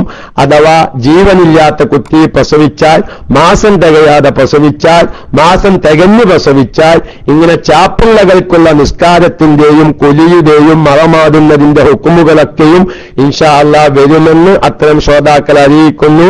അതുകൊണ്ട് വിഷയവുമായി അവതരിപ്പിക്കുന്ന വിഷയവുമായി ബന്ധമില്ലാത്ത ചോദ്യങ്ങൾക്ക് ഇപ്പോൾ മറുപടി കിട്ടുന്നതല്ല എന്ന് ഞാൻ എന്റെ പ്രിയപ്പെട്ട ശ്രോതാക്കൾ അറിയിക്കുകയാണ്. അപ്പൊ ഞാൻ അവർക്ക് ഒരു സംശയം ആദ്യം തീർക്കണം. എന്താ ഇപ്പൊ മൊയ്തേരി പറയുന്നത്? കഫൻ ചെയ്യുന്നതിന് മുമ്പ് നിസ്കരിക്കുക. കാരണം നമ്മുടെ നാട്ടിലൊക്കെ ഒരു ധാരണ എന്താ, കഫൻ ചെയ്യുന്നതിന് മുമ്പ് യാസീൻ ഓതാൻ പാടില്ല എന്നാണ് അല്ലേ? കഫൻ ചെയ്യുന്നതിന്റെ മുമ്പ് യാസീൻ ഓതാൻ പാടില്ല എന്നൊരു ധാരണയുണ്ട്. കാരണം നമ്മുടെ നാട്ടിലേക്ക് കാണാം എന്തായ തെറ്റായ ധാരണകളാണ് അതൊക്കെ. എന്തൊക്കെയോ അന്ധവിശ്വാസങ്ങൾ കടന്നുകൂടിക്കാൻ. ഇന്നലെ നമ്മളെ തൃശ്ശൂരിൽ നിന്നുള്ള ലൈവില് നമ്മുടെ പകല അഹ്സൻ ഉസ്താദ് പറഞ്ഞ മാതിരി എന്തൊക്കെയോ ആചാരങ്ങളും അന്ധവിശ്വാസങ്ങളും കടന്നുകൂടിയിരിക്കുകയാണ്. ചില സ്ഥലത്തൊക്കെ കാണാം എന്ത്, ഈ മരിച്ചേതത്തിൽ നിന്ന് പള്ളിക്കല മുത്താലിമീങ്ങൾ ഇരുന്ന് ഓതും. എന്നാ കാരണം മയ്യത്ത് കുളിപ്പിക്കാൻ വെക്കുമ്പോ, കാരണം നമ്മൾ നിർത്തിക്കാന് നീ മയ്യത്ത് കുളിപ്പിക്കാൻ വെക്കാണ്, ഇനി എല്ലാവരും മുസാഫക്കണ്ട് വാങ്ങി വെത്തേക്കണ്. അപ്പൊ നമ്മൾ മനസ്സിലാക്കിയത് എന്താ, ഈ കുളിപ്പിക്കാൻ വെക്കുന്നത് വരെ മയ്യത്തിന്റെ മേല് ഖുർആൻ ഓതാൻ പറ്റുള്ളൂ എന്നുള്ളൊരു ധാരണ ഉണ്ട്. അല്ല, മയ്യത്ത് അവരെ കുളിപ്പിച്ചോട്ടെ. ഇങ്ങേപോലെ തന്നെ യാസീനോ ഇഖ്ലാസോ ഈ മയ്യത്തിന് ഉപകരിക്കുന്ന വേറെന്തെങ്കിലും ചെല്ലിനോട് എന്താ കുഴപ്പം? കുളിപ്പിക്കാൻ വേണ്ടി മയ്യത്ത് മാറ്റിക്കളത്തിയ പിന്നെ അതിന്റെ മുമ്പത്തെ പണി മുത്താലിമീങ്ങളെ കൊണ്ട് മുസാഫ് കുളിപ്പിക്കല. അതുപോലെ തന്നെ കഫൻ ചെയ്യാൻ വേണ്ടിയിട്ട് ഇങ്ങനെ അവിടത്തേക്ക് യാസീനോദായോ എന്താ കഫൻ ചെയ്യലും യാസീനോദലും കുളിപ്പിക്കലും തമ്മിൽ എന്ത് ബന്ധമുള്ളത്? അതവിടെ ക്രമം ചെയ്യുന്നവർ അതവിടെ ചെയ്യട്ടെ. നമുക്ക് വരുന്ന യാസീന് 10 യാസീന് അധികം മയ്യത്തിന്റെ പേരിലോടി, 100 ഇഖ്ലാസ് സൂറത്ത് അധികം മയ്യത്തിന്റെ പേരിലോടി, 100 സലാത്ത് ചൊല്ലി മയ്യത്തിന്റെ പേരിൽ ഹദിയ ചെയ്തു. എന്താ ഇതിന് കുഴപ്പം? അങ്ങനെ ഔത്തുന്നു ഫാത്തിഹ വിളിക്കാനായോ? ഫാത്തിഹ നിനക്ക് നാടുകളിൽ എന്താ അറിയാം, എല്ലാവരുടെ നാട്ടിലും നിന്റെ നാട്ടിലും ചിലപ്പോ ഞാൻ മരിച്ചാലും ഇനിയിപ്പോ ഇങ്ങനെ ആരെങ്കിലും വരികയാണ്, അബുറയ്യാൻ മരിച്ചിട്ട് നമുക്ക് മയ്യത്ത് സംസ്കരണത്തിന് പോവുകയാണ്, ചിലപ്പോ എന്റെ നാട്ടിലും കാത്തിലെ പേക്കൂത്ത് തന്നെ ഔത്തൊക്കെ ഇങ്ങനെ വിളിച്ചു വയ്ക്കുക. അപ്പൊ ഒരാൾ ആയിട്ടില്ല ഇത് യാസീനോടാണ്. അപ്പൊ എല്ലാവരും മനസ്സിലാക്കിയിട്ടല്ല കഫൻ ചെയ്ത് കഴിഞ്ഞിട്ട് യാസീൻ ഓടാൻ പറ്റുള്ളൂ. യാസീൻ ഓടണമെങ്കിൽ എന്ത് വേണം? കഫൻ ചെയ്യൽ തുടങ്ങണം. അപ്പൊ ഞാൻ പറയുന്നത് അങ്ങനത്തെ ഒരുപാട് തെറ്റിദ്ധാരണകളുണ്ട്. അപ്പൊ ഞാൻ ഇവിടെ ഒരു തെറ്റിദ്ധാരണ തിരുത്തുകയാണ്. എന്ത്? കഫൻ ചെയ്യുന്നതിന് മുമ്പ് നിസ്കരിക്കുന്നതിന്റെ വിധി ആദ്യം ഒന്ന് മനസ്സിലാക്കി വെക്കും. അത് പറയുമ്പോഴേ ഇനി പറയാൻ പോകുന്ന മസ്അലകളൊക്കെയും നിങ്ങളുടെ സംശയം തീരുകയുള്ളൂ. യഥാർത്ഥത്തിൽ അതിന്റെ മസ്അല എന്താ? കഫൻ ചെയ്യുന്നതിന് മുമ്പ് നിസ്കരിക്കൽ കറാഹത്തേ ഉള്ളൂ. ഞാൻ ആ ഒരു സംശയം അങ്ങോട്ട് തീരാൻ വേണ്ടിയിട്ട് അത് ചില സമയത്ത് ഞാൻ ഇബാറത്ത് വായിക്കും. ഇത് ചെയ്യാനുള്ള മസ്അലല്ലോ. ചില മസ്അലകൾ ഞാൻ ചെയ്യാൻ വേണ്ടിയിട്ട് പറയല്ല, നമ്മൾ മറ്റു ചില മസ്അലകൾ ഖൽബിൽ ഉറക്കാൻ വേണ്ടിയിട്ടാ പറയുന്നത്. ഫിഖിന്റെ കിതാബ് പറയാണ് വതുക്റഹു കറാഹത്താക്കപ്പെടും. എന്ത്? നിസ്കരിക്കൽ കറാഹത്താക്കപ്പെടും. ഖബല തക്ഫീനിഹി മയ്യത്തിനെ കഫൻ ചെയ്യുന്നതിന് മുമ്പ്. എന്നിട്ട് ഐ ഫലാ യതഹുറു ആ നിസ്കരിക്കൽ ഹറാമാകുകയില്ല. വലൗ ബിദൂനി സത്രിൽ ഔറത്തി ഔറത്തിനെ മറക്കൽ കൂടാതെയാണെങ്കിലും ശരി. അപ്പൊ നിങ്ങൾ മനസ്സിലാക്കേണ്ട മസ്അല എങ്ങനെയാണ്? മയ്യത്ത് നിസ്കാരം സഹീഹാവാനുള്ള ഷർത്ത് കഫൻ ചെയ്യൽ മയ്യത്ത് നിസ്കാരം സഹീഹാവാനുള്ള ഷർത്തിൽപ്പെട്ടതല്ല. നേരെ മറിച്ച് മയ്യത്തിന് ശുദ്ധി ഉണ്ടാവുക. കുളിപ്പിക്കേണ്ട മയ്യത്താണെങ്കിൽ കുളിപ്പിക്കുകയും തയമ്മം ചെയ്തു കൊടുക്കേണ്ട ഭാഗങ്ങളുണ്ടെങ്കിൽ തയമ്മം ചെയ്തു കൊടുക്കുക. അല്ല വെറും തയമ്മം ചെയ്തു കൊടുക്കേണ്ട മയ്യത്താണെങ്കിൽ തയമ്മം മാത്രം ചെയ്തു കൊടുക്കുക. ഇങ്ങനെ മയ്യത്തിന്റെ ശുദ്ധി മുണ്ടലാണ് നിസ്കാരം സഹിയാവാനുള്ള ഷർത്ത്. പിന്നെ മയ്യത്ത് നിസ്കാരം സഹിയാവാൻ വേറെയും ചില ഷർത്തുകളുണ്ട്. നിസ്കാരത്തിന്റെ മറ്റു ഷർത്തുകളൊക്കെ ഇങ്ങോട്ടും ബാധകമാണ്. പക്ഷെ മയ്യത്തിന്റെ പ്രത്യേകമായ ഷർത്തുകളിൽ കഫൻ ചെയ്യൽ മുണ്ടുക എന്നുള്ളത് മയ്യത്ത് നിസ്കാരം സഹിയാവാനുള്ള ഷർത്തല്ല. കാരണം ഞാൻ ഈ മസ്അല സാധാരണക്കാർ കാലങ്ങളോലായിട്ട് കണ്ടുവരുന്ന വിഷയം എന്താ? കഫൻ ചെയ്തതിനു ശേഷമാണ് നിസ്കരിക്കാറുള്ളത്. അപ്പൊ നമ്മള് ഇങ്ങനത്തെ അപകട മരണങ്ങളിൽ മയ്യത്തിനെ നമ്മൾ കഫൻ ചെയ്ത് നിസ്കരിക്കാൻ വേണ്ടി കാത്തുനിന്നാൽ മയ്യത്തിൽ നിന്ന് രക്തം പുറപ്പെടും, അല്ലെങ്കിൽ ഇനിയും നജസ് വരുമെന്ന് ഭയപ്പെടുന്നിടത്ത് അവിടെ ഏറ്റവും നല്ലത് കഫൻ ചെയ്യുന്നതിന് മുമ്പ് നിസ്കരിക്കലാണ്. അതുകൊണ്ട് ഞാൻ ആ ഒരു ഇബാറത്ത് കൂടി വായിക്കാം. വല്ലൗല, ഏറ്റവും നല്ലത്, അൽ മുബാദറത്തു, ഉലകലാണ്, ലിസ്സലാത്തി അലൈഹി, മയ്യത്തിന്റെ മേൽ നിസ്കരിക്കുന്നതിലേക്ക്, അല ആദിഹിൽ ഹാലത്ത്, ഈ അവസ്ഥയിൽ, ഇദാ ഖീഫ, ഭയപ്പെട്ടാൽ, മിൻ തൗഹീദിഹ, ആ നിസ്കാരത്തെ പിന്തിപ്പിക്കുന്നതിനാൽ, ഇലാ തമാമി തക്ഫീനി, കഫൻ ചെയ്യൽ പൂർത്തിയാകുന്നത് വരെ നിസ്കാരത്തെ പിന്തിപ്പിക്കുന്നതിൽ നിന്ന് ഭയപ്പെട്ടാൽ, ഖുറൂജ് നജസിൻ, നജസ് പുറപ്പെടലിന് ഭയപ്പെട്ടാൽ, മിൻഹു, ആ മയ്യത്തിൽ നിന്ന്, കദമിൻ, രക്തം പോലെ, ഔ നഹ്വിഹി, അല്ലെങ്കിൽ രക്തം പോലോത്തതുപോലെ. അപ്പൊ രക്തമോ, രക്തം പോലോത്ത മറ്റു മൂത്രമോ കാഷ്ടമോ പോലോത്തത് തെക്കുഫീന്, കഫൻ ചെയ്യൽ പൂർത്തിയാവുന്നത് വരെ പിന്തിപ്പിച്ചാൽ ഈ നജസ് പുറപ്പെടുമെന്ന് ഭയമുണ്ടെങ്കിൽ അവിടെ കഫൻ ചെയ്യുന്നതിന് മുമ്പ് നിസ്കരിക്കലാണ് ഏറ്റവും നല്ലത്. അപ്പൊ അതുകൊണ്ട് എന്റെ പ്രിയപ്പെട്ട സാധാരണക്കാർ, അങ്ങനെ നജസ് പുറപ്പെടുമെന്നൊരു അഭിപ്രായമുണ്ട്. ഒരു 10 മിനിറ്റിലും രക്തം ഇങ്ങനെ വന്നുകൊണ്ടിരിക്കുകയാണ്. കാരണം അറ്റാക്കായി മരിച്ചതാണ്, അല്ലെങ്കിൽ വേറെ ഏതെങ്കിലും നിരക്കുന്ന മരണമാണ്. ഈ സന്ദർഭങ്ങളിൽ രക്തം വന്നുകൊണ്ടിരിക്കുക. 30 മിനിറ്റ് കഴിയുമ്പോൾ മയ്യത്തിൽ നിന്ന് രക്തം വന്നുകൊണ്ടിരിക്കുകയാണ്. അപ്പൊ കുളിപ്പിച്ചു. ഇനി 10 മിനിറ്റ് കഴിഞ്ഞാൽ വീണ്ടും രക്തം വരും. അപ്പൊ എന്ത് ചെയ്യാ? മയ്യത്ത് നിസ്കരിക്കാൻ കുറച്ച് സമയം മതിയല്ലോ, കഫൻ ചെയ്യൽ അവിടെ നിൽക്കട്ടെ. ഇനി ഔറത്ത് മറക്കാതെ നിസ്കരിച്ചു. അത് പറയുമ്പോ എന്താ സാധാരണക്കാർക്ക് അവർ ഇഷ്കാലി വരും. അപ്പൊ ഉസ്താദെ മയ്യത്തിന്റെ ഔറത്ത് കാണൂലേ, അത് നോക്കൽ ഹറാമാണ്. അത് മറ്റൊരു വിഷയം. മയ്യത്തിന്റെ ഔറത്തിലേക്ക് നോക്കലും, എന്താണ്, മറ കൂടാതെ മയ്യത്തിന്റെ ഔറത്തിനെ തൊടലും ഹറാമാണ്. അത് രണ്ടും മസ്അല അങ്ങനെ തന്നെയാണ്. പക്ഷേ മയ്യത്ത് നിസ്കരിക്കാൻ മയ്യത്തിന്റെ ഔറത്തിലേക്ക് നോക്കേണ്ട ആവശ്യമില്ലല്ലോ. ഞാനതാ പറയുന്നത്, ചില സന്ദർഭങ്ങളിൽ, ആവശ്യമായ ചില സന്ദർഭങ്ങളിൽ ഇത്തരം ഘട്ടങ്ങൾ വരുമ്പോ ഇവിടെ മയ്യത്ത് കഫൻ ചെയ്യാൻ നിന്നാൽ രക്തം വരും, കഫന്തിനിക്കാകെ നാശാകും എന്ന് കാണുന്നിടത്ത് ഏറ്റവും നല്ലത് നിസ്കാരം കഴിക്കുക, എന്നിട്ട് കഫൻ ചെയ്യുക.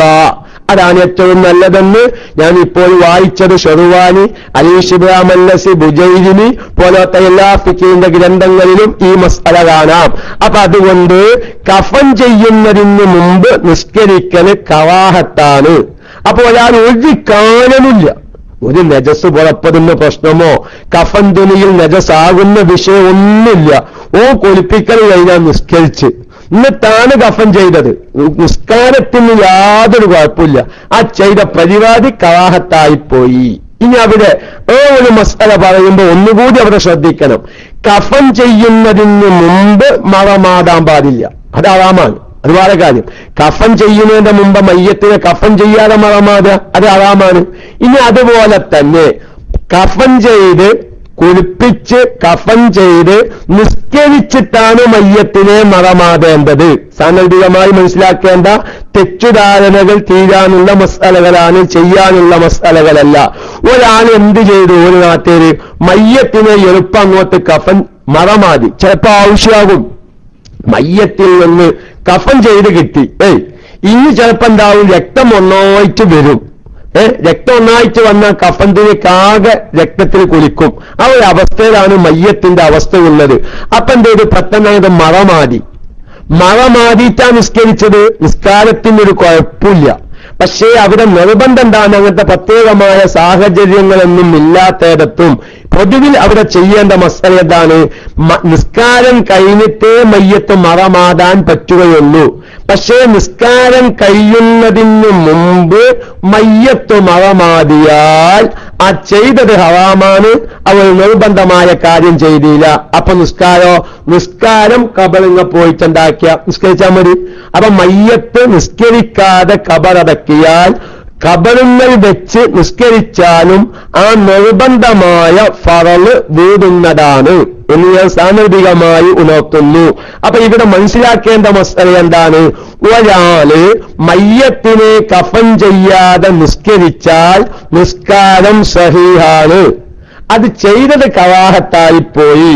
വേണ്ടത് എന്താണ്? കഫൻ ചെയ്തതിനു ശേഷം നിസ്കരിക്കുകയാണ് വേണ്ടത്.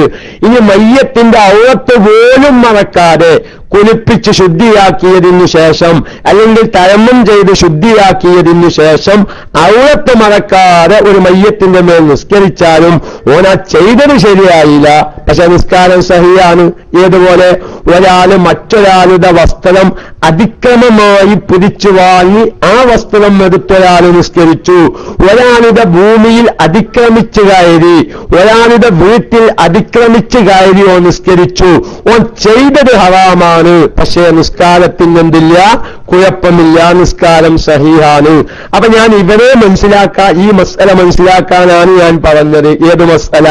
ഒരു മയ്യത്തിൽ നിന്ന് കഫൻ ചെയ്ത് പൂർത്തിയാകുന്നത് വരെ പിന്തിപ്പിച്ചാൽ ആ മയ്യത്തിൽ നിന്ന് രക്തമോ രക്തം പോലത്തെ നജസോ പുറപ്പെടുമെന്ന് ഭയപ്പെടുന്നിടത്ത് കഫൻ ചെയ്യുന്നതിന് മുമ്പ് കുളിപ്പിച്ചതിന്റെ ഉടനെ നിസ്കരിക്കുക, നിസ്കാരം കഴിഞ്ഞിട്ട് കഫൻ ചെയ്യുകയാണ് വേണ്ടത്.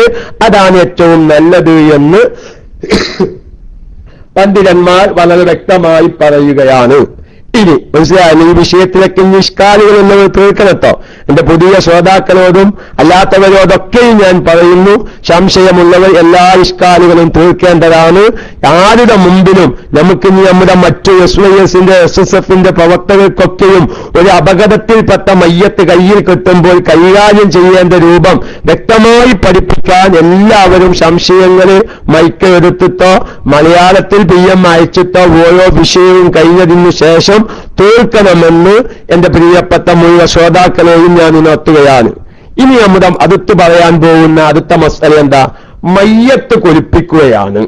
പക്ഷേ മയ്യത്തിന്റെ ശരീരത്തിൽ പുതുതായി വന്ന ദോരത്തിൽ നിന്നോ അല്ലെങ്കിൽ സ്ഥിരമുള്ള ദോരങ്ങൾ, മൂക്ക്, വായ, മലദ്വാരം, മുൻദ്വാരം പോലോത്തതിൽ നിന്ന് രക്തമോ നജസോ വന്നുകൊണ്ടേയിരിക്കുക. കുളിപ്പിക്കുമ്പോൾ ഇങ്ങനെ വന്നുകൊണ്ടിരിക്കുകയാണ്. എങ്ങനെ വന്നുകൊണ്ടിരിക്കുമ്പോഴും അത് എന്ത് ചെയ്യാം? അവിടെ കുളിപ്പിക്കുന്നത് കൊണ്ട് യാതൊരു വിരോധവും ഇല്ല. ഇനി അവിടെ ശ്രദ്ധിക്കേണ്ടത് എന്താ? പക്ഷേ കുളിപ്പിക്കുന്നു, രക്തം അങ്ങനെ വന്നുകൊണ്ടിരിക്കുന്നു. ഞാൻ നേരത്തെ പറഞ്ഞതുപോലെ എന്ത് ചെയ്യുന്നു? മൂക്കിലൂടെയോ വായയിലൂടെയോ അതല്ലെങ്കിൽ പ്രത്യേകമായി ഉണ്ടാക്കിയ വോയിസിലൂടെയോ രക്തം വന്നുകൊണ്ടേയിരിക്കുകയാണ്, രക്തം നിൽക്കുന്നില്ല. അള്ളാഹു കാത്തുരക്ഷിക്കുമാറാവട്ടെ. നമുക്കും നമ്മളോട് ബന്ധപ്പെട്ട ഒരാൾക്കും അത്തരം അവസ്ഥകൾ നമ്മുടെ മരണാനന്തരം സംഭവിക്കാതിരിക്കുമാറാവട്ടെ എന്ന് നമ്മളെപ്പോഴും ആത്മാർത്ഥമായി ദുആ ചെയ്യുക. അപ്പൊ ഞാൻ പറയുന്നത്, അങ്ങനെ വന്നാൽ അതിന്റെ വിധി എന്താ? അവിടെ നമ്മൾ ഈ മയ്യത്തിനെ കുളിപ്പിച്ച് രക്തം ഇങ്ങനെ വരികയാണ്, രക്തം നിൽക്കുന്നില്ല, അവന്റെ പ്രത്യേകമായ വോയിസിലൂടെ രക്തം വന്നുകൊണ്ടിരിക്കുകയാണ്. അങ്ങനെ വരുമ്പോൾ എന്ത് വേണം? സാധാരണയിൽ ശ്രദ്ധിക്കണേ, ജീവിച്ചിരിക്കുന്ന വ്യക്തികൾ അഥവാ മൂത്രവാർച്ചയുള്ളവർ, ഇസ്തിഹാലത്ത് രോഗികൾ പോലത്തവരൊക്കെയും എന്താണോ ചെയ്യേണ്ടത് അതേ വിധി ആ ഭാഗത്ത് ഈ മയ്യത്തിന് ചെയ്തു കൊടുക്കേണ്ടതാകുന്നു. അപ്പൊ ഒരു ദോരത്തിലൂടെ രക്തം വന്നുകൊണ്ടേയിരിക്കുകയാണ്. എന്നാൽ എന്ത് വേണം? അതിനെ രതിയായ രൂപത്തിൽ അവിടെ കഴുകി വൃത്തിയാക്കി അവിടെ നല്ലോണം പഞ്ഞി വെച്ചത് കെട്ടുക. ആ രക്തം വരുന്ന ഭാഗത്ത് കൊത്തുനത്ത് പഞ്ഞി പോലത്തത് വെച്ച് നിറക്കുക. എന്നിട്ട് നല്ലോണം ഇനി ആ പഞ്ഞിയുടെ പുറത്തേക്ക് രക്തം വരാതിരിക്കാനും അതുപോലെ തന്നെ ആ പഞ്ഞി ഇങ്ങോട്ട് പുറത്തേക്ക് തള്ളിപ്പോരാതിരിക്കാനും വേണ്ടി നല്ലോണം വെച്ച് കെട്ടുക. പെട്ടെന്ന് നിസ്കാരം കഴിക്കണം. പെട്ടെന്ന് നിസ്കാരം കഴിക്കണമെന്ന് പറഞ്ഞാൽ നിസ്കാരത്തിന്റെ പ്രത്യേകമായ മയ്യത്തിന് ഗുണം കിട്ടുന്ന പ്രത്യേകമായ ആവശ്യങ്ങൾക്ക് വേണ്ടി മയ്യത്ത് നിസ്കാരം ബന്ധിപ്പിക്കാം.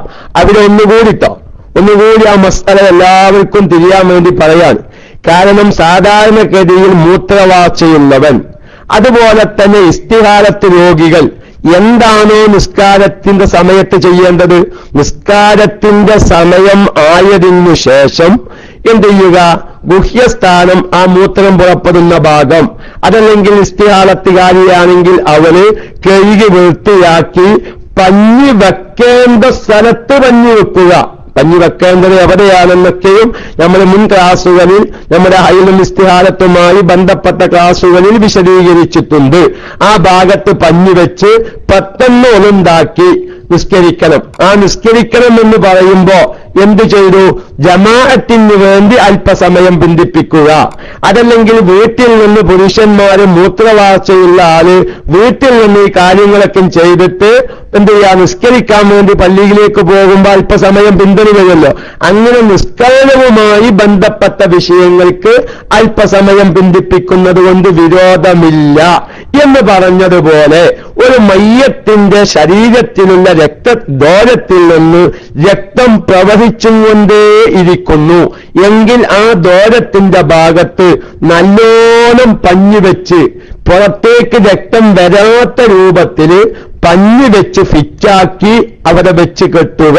എന്നിട്ട് വേഗം കുളിപ്പിച്ച് വേഗം നിസ്കരിക്കുക. എങ്ങനെ? അപ്പൊ ചിലപ്പോൾ എന്ത് ചെയ്തു?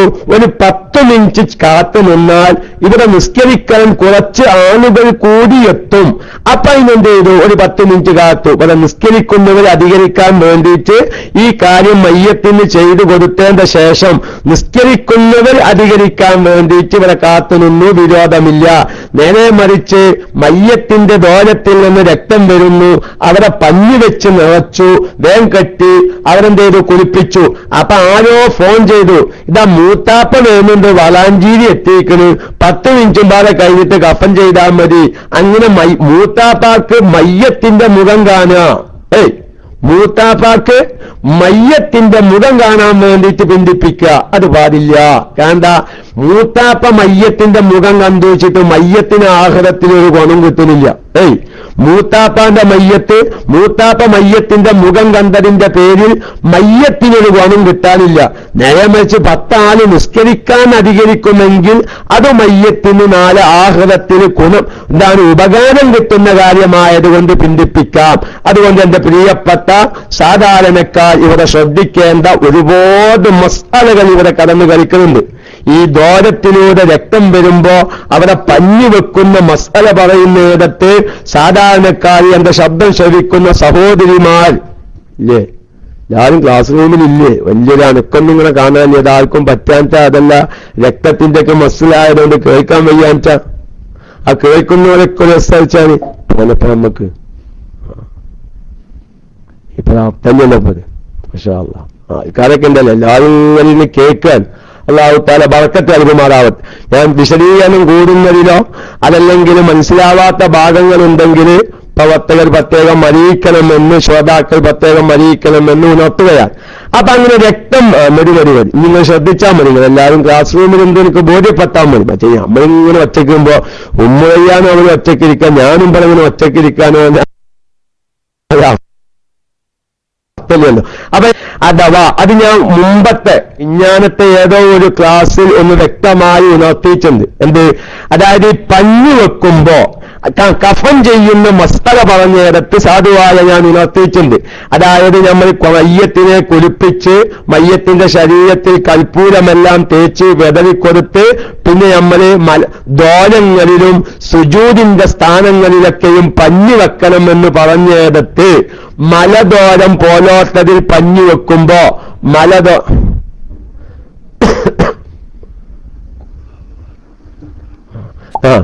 മലദ്വാരം പോലോത്തതിൽ പഞ്ഞു വെക്കുമ്പോ നല്ലോണം അകത്തേക്ക് ആവശ്യമില്ലാതെ കയറ്റി വെക്കൽ എന്താണ്?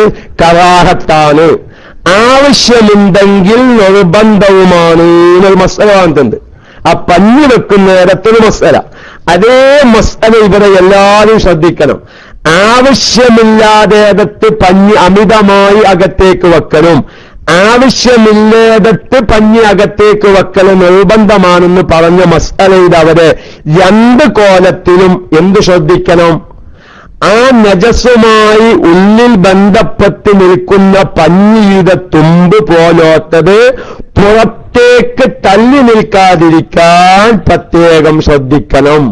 അത് ജീവിതകാലത്ത് നിസ്കരിക്കുമ്പോഴും ശ്രദ്ധിക്കണം, മയ്യത്തിനെ കഫൻ ചെയ്തു കൊടുക്കുമ്പോഴും ഇത്തരം സന്ദർഭങ്ങളിൽ പഞ്ഞുവെച്ച് ദ്വാരങ്ങളിൽ രക്തം പുറത്തേക്ക് വരാതിരിക്കാൻ വേണ്ടി പഞ്ഞി പോലത്തൊരു വെച്ചു കൊടുക്കുമ്പോൾ സാധാരണക്കാർ വളരെയധികം ശ്രദ്ധിക്കേണ്ട ഒരു മസ്അലയാണത്. കാരണം ഞാൻ ഇവിടെ വെച്ച് പുതിയ വല്ല ശ്രോതാക്കളുമുണ്ടെങ്കിൽ അവരെ ഞാൻ വ്യക്തമായി ഉണർത്തുകയാണ്. മൂത്രവാർച്ച പോലത്തെ രോഗത്തിനു വേണ്ടി, ഇസ്തിഹാലത്ത് പോലത്തെ രോഗങ്ങൾക്ക് വേണ്ടി ആ നിസ്കാരത്തിന്റെ സമയമാകുമ്പോൾ പഞ്ഞി പോലത്തൊരു വെച്ച് കെട്ടുമ്പോൾ ആ സ്ത്രീയുടെ യോനി ഭാഗത്ത് പഞ്ഞി യോനിയിൽ വെച്ച പഞ്ഞിയുടെ തുമ്പ് ആ സ്ത്രീയുടെ ഇസ്തിൻജാഇന്റെ സമയത്ത് കഴുകൽ നിർബന്ധമായ ഭാഗത്തേക്ക് ആ പഞ്ഞിയുടെ തുമ്പ് തള്ളി നിന്നാൽ നിസ്കാരം സഹീഹല്ല. എന്നതുപോലെ മയ്യത്തിന്റെ ഏതെങ്കിലും ദോലത്തിലേക്ക് രക്തം നിൽക്കാൻ വേണ്ടി, അതല്ലെങ്കിൽ നജസ് പുറപ്പെടുന്നതിനെ തടഞ്ഞു നിർത്താൻ വേണ്ടി പഞ്ഞി പോലത്തത് അകത്തേക്ക് തള്ളിവെക്കുമ്പോ അതിൽ നിന്നുള്ള തുമ്പുകൾ പുറം ഭാഗത്തേക്ക് തള്ളി നിൽക്കാതിരിക്കാൻ പ്രത്യേകം ശ്രദ്ധിക്കേണ്ടതാണ്. കല്ലൂബി പോലത്തെ ഫിഖിന്റെ ഗ്രന്ഥങ്ങളും ജമല് പോലത്തെ ഫിഖിന്റെ ഗ്രന്ഥങ്ങളൊക്കെയും അത് നോക്കിയാൽ കാണാം. കാരണം അവിടെ ജമൽ പോലത്തെ ഫിഖിന്റെ ഗ്രന്ഥങ്ങൾ പറയുന്ന ഒരു മസ്അല കാണാം. മയ്യത്തുമായി ബന്ധപ്പെട്ടതൊന്നും നജസുമായി ബന്ധപ്പെടാൻ പാടില്ല. ബന്ധപ്പെട്ടാൽ നിസ്കാരം സഹിയാകൂല. ആ മസ്അലയ്ക്കും പഠിക്കണം. ഇപ്പൊ നമ്മളിനി കഫൻ ചെയ്ത് എല്ലാം കഴിഞ്ഞ് നിസ്കരിക്കാൻ വേണ്ടി പള്ളിയിലേക്ക് എത്തിയപ്പോഴേക്ക് രക്തം വന്നു. കഫൻ തുണിയിലൊക്കെ ആകെ നജസായി രക്തമായി. എന്താണ് ആ മയ്യത്തിനെന്ന് കാത്തേണ്ടത് എന്ന് പറയാൻ പോകുന്ന മസ്അലയാണ്. അപ്പൊ അതിന്റെയൊക്കെ മുന്നോടിയായി മസ്അലകൾ ശ്രദ്ധിക്കണം. മയ്യത്തിന്റെ ശരീരവുമായി ബന്ധപ്പെട്ട ഒന്നും നജസുമായി ബന്ധപ്പെടാൻ പാടില്ല. സാധാരണ നമ്മുടെ ജീവിതത്തിൽ നിസ്കരിക്കുമ്പോ, ഈ നിസ്കരിക്കാൻ നിൽക്കുമ്പോ നമ്മുടെ ശരീരത്തിൽ നജസുമായി ബന്ധമുള്ളതുമായി ബന്ധപ്പെട്ട് നമ്മൾ നിസ്കരിച്ചാൽ നിസ്കാരം സഹിയാവില്ലല്ലോ. അവിടെ ഞാനൊരു മസ്അല സാധാരണക്കാർക്ക് പഠിപ്പിക്കാൻ. ചിലപ്പോൾ നമ്മൾ എന്ത് ചെയ്യും, ഈ മരിച്ച വീട്ടിൽ വെച്ച് നിസ്കരിക്കുന്നത് കാണാം. പള്ളി കുറേ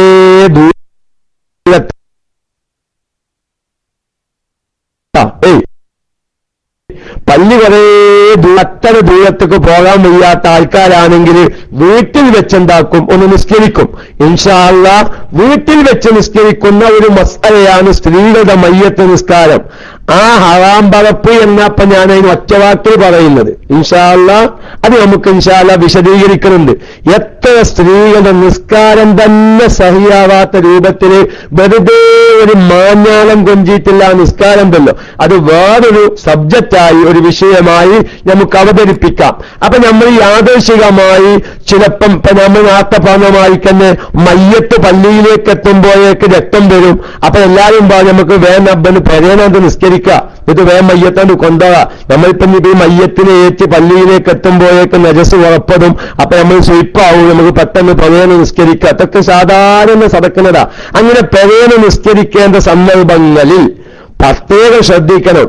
അവിടെ നമ്മളെ കാലിന്മ ചെരുപ്പുണ്ടാവും. ഞാൻ ഈ മസ്അലക്ക് ശ്രദ്ധിക്കേണ്ടത് കൊണ്ട് തന്നെ സാധാരണക്കാരോട് പറയാത്തോ, കാലുമ്മ ചെരുപ്പുണ്ടാവും. കുറെ ആൾക്കാർ കാണാ ചെരുപ്പ് ഊരാതെ നിസ്കരിക്കുന്നു. ഈ സ്ത്രീകളൊക്കെയും മയ്യത്ത് നിസ്കരിക്കുന്നതുങ്ങളെന്ന് വീടുകളിൽ വെച്ച് മയ്യത്ത് നിസ്കരിക്കുന്ന സ്ത്രീകളൊന്ന് ശ്രദ്ധിച്ചോക്കൊണ്ടു. ആ ഓറ്റങ്ങൾക്ക് ഇപ്പൊ ഇതിന്റെ മസ്അലൊന്നും അറിയില്ല. ഏതോ വഹാബി മൗലവിമാരുണ്ടാക്കിയ മുസീബത്ത് നമ്മുടെ സ്ത്രീകൾ അതിന്റെ പിന്നാലെ അത് കൂടിക്കുക, എന്നിട്ട് ചെരുപ്പിട്ട് നിസ്കരിക്കുക. അവരെന്താ മസ്അല? ഈ ചെരുപ്പിന്റെ അടിയിൽ നജസുണ്ടെന്ന് വെക്കുക, ഉണ്ടാവുമല്ലോ. നമ്മളിപ്പത് മൂത്രത്തിലും രാഷ്ട്രത്തിലൊക്കെ ചവിട്ടി ചെല്ലി പോകുന്നത്. അപ്പൊ ഈ നജസിന്റെ ചെരുപ്പിന്റെ അടിയിൽ നജസുണ്ടെങ്കിൽ, കാരണം ഇത് മയ്യത്തിന്റെ മസ്അല തിരിയാൻ ആദ്യം ജീവിച്ചിരിക്കുന്നത് നിസ്കാരത്തിന്റെ മസ്അല തിരിഞ്ഞാൽ വേം ഈ മയ്യത്തിന്റെ മസ്അല നമുക്ക് തിരിയും. അപ്പൊ ചെരുപ്പിന്റെ അടിയിൽ നജസുണ്ടെങ്കിൽ ആ ചെരുപ്പ് ധരിച്ച്, അതിന് ഹവായി ആവട്ടെ ഷൂ ആവട്ടെ, അതല്ലെങ്കിൽ VKC പോലത്തെ വേറെ ഏതെങ്കിലും നല്ല കൂടുന്ന ചെരുപ്പാവട്ടെ, ഏത് ചെരുപ്പായാലും. അപ്പൊ ഹവായി രണ്ട് വലിയ ഉണ്ടാവുമല്ലേ, ആ ഹവായി ധരിച്ച് നമ്മൾ നിസ്കരിക്കാൻ. അപ്പൊ നമ്മൾ ഈ ചെരുപ്പിന്റെ അടിയിൽ നജസുണ്ട്. ശരിക്ക് ഹവായി കാണുന്ന സാധാരണ ഹവായി ചെരുപ്പ് കാലും എങ്ങനെയാണ് ആ ചെരുപ്പിന്റെ അടിയിൽ നജസുണ്ട്. അങ്ങനെ ഒരാളും നിന്ന് നിസ്കരിച്ചു നോക്കുക. മയ്യത്ത് നിസ്കാരം ഏതോ നിസ്കാരാവട്ടെ, ആ നിസ്കാരം സഹീഹല്ല. എന്തേ കാരണം? ഇപ്പൊ അവൻ ചെരുപ്പ്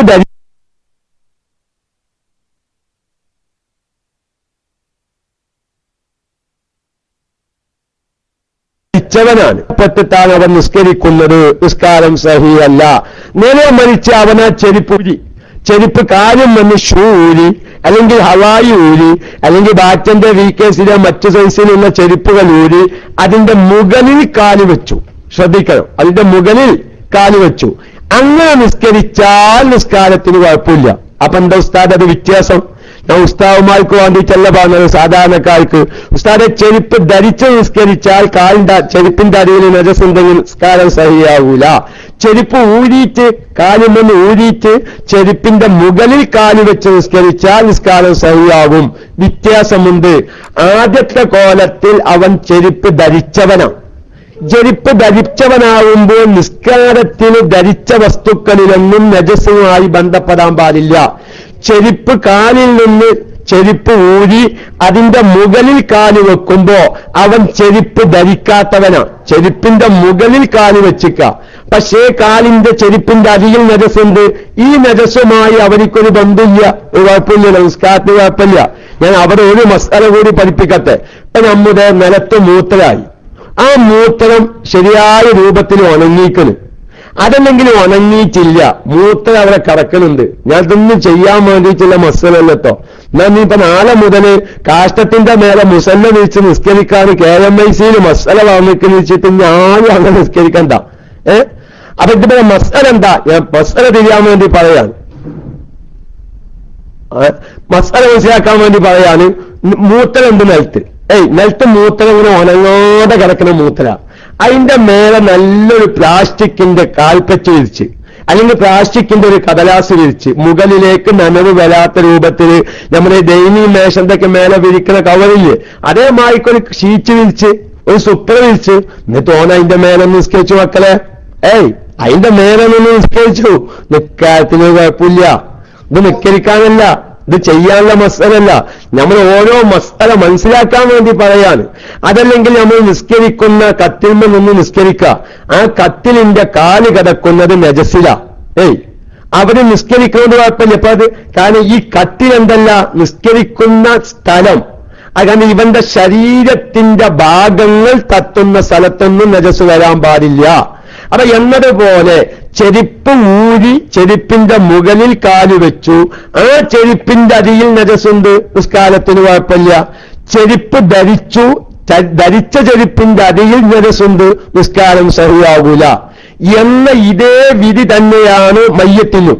ഫിഖിന്റെ ഗ്രന്ഥങ്ങളിൽ വളരെ വ്യക്തമായി പറയുന്നു. ഒരു മയ്യത്ത് കത്തില് ഈ മയ്യത്ത് കത്തില് മയ്യത്തിനെ ബന്ദ് ചെയ്തിരിക്കാൻ, അതിന്റെ ഉള്ളിലിട്ടുങ്ങാണ്ട് കുച്ചും കുറച്ചൊക്കെ ഇട്ടിക്കണ്. പക്ഷെ ആ മയ്യത്ത് കത്തിൽ ഇരിക്കുന്നത് എവിടെയാണ്? നജസിലാണ് ഇരിക്കുന്നത്. ആ മയ്യത്തിന്റെ മേൽ നിസ്കാരം സഹിയല്ല. ആശിയത്തുൽ ജമൽ പോലത്തെ ഫിഖിന്റെ ഗ്രന്ഥങ്ങൾ നോക്കിയാൽ വളരെ വ്യക്തമായി മസ്അല കാണാം. മനസ്സിലായോ? അപ്പൊ അതുകൊണ്ട് മയ്യത്തിന്റെ ശരീരവുമായി ബന്ധപ്പെട്ട ഭാഗങ്ങളിലൊന്നും നജസ് ഉണ്ടാവാൻ പാടില്ല. നിസ്കരിക്കുന്നവന്റെ ശരീരം വസ്ത്രവുമായി ബന്ധപ്പെട്ട ഭാഗത്തൊന്നും നജസ് ഉണ്ടാവാൻ പാടില്ല. ഞാൻ ഇവിടെ ഒരു കാര്യം പറയുന്നു, അതൊക്കെ നമ്മൾ വ്യക്തമായി വിശദീകരിച്ച ക്ലാസിന്റെ റെക്കോർഡുകൾ KMICയുടെ സൈറ്റിലുണ്ട്. കേൾക്കാത്ത പുതിയ ശ്രോതാക്കൾ കേൾക്കണമെന്ന് ഞാൻ ഒരു ഇസ്ലാമിക പ്രവർത്തകൻ എന്ന് നിലക്കുണർത്തുകയാണ്. മൂത്രത്തിന് ട്യൂബിട്ടാൽ ഇന്ന് എത്രയോ രോഗികൾ മൂക്കിലൂടെ ട്യൂബിട്ട് കിടക്കുന്ന, ഇപ്പൊ നമ്മൾ ഈ ക്ലാസ് എടുക്കുമ്പോൾ കേരളത്തിലെ ലോകത്തിന്റെ വിവിധങ്ങളായ ഹോസ്പിറ്റലിന്റെ ICUയിൽ എത്ര രോഗികളാണ് മൂക്കിലൂടെ ട്യൂബിട്ട് കിടക്കുന്നത് നിസ്കരിക്കാതെ. മസ്അല എന്താണ്? മൂക്കിലൂടെ ട്യൂബിട്ട് കിടക്കുന്ന ഒരു രോഗിയും സമയമായാൽ നിസ്കരിക്കണം. പക്ഷേ അവന്റെ നിസ്കാരം സഹീഹല്ല. ആ നിസ്കാരം പിന്നെ കളാ വീട്ടും വേണം. എന്റെ കാരണം മൂക്കിന് നിസ്കാരം സഹീഹല്ലാച്ചിട്ട് നിസ്കരിക്കാൻ പാടില്ല എന്നല്ല, സമയത്തെ ബഹുമാനിച്ച് അവൻ നിസ്കരിക്കണം.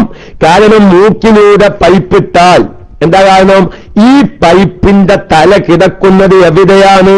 അവന്റെ ആമാശയത്തിലാണ്. അപ്പൊ ആമാശയം നജസാണ്.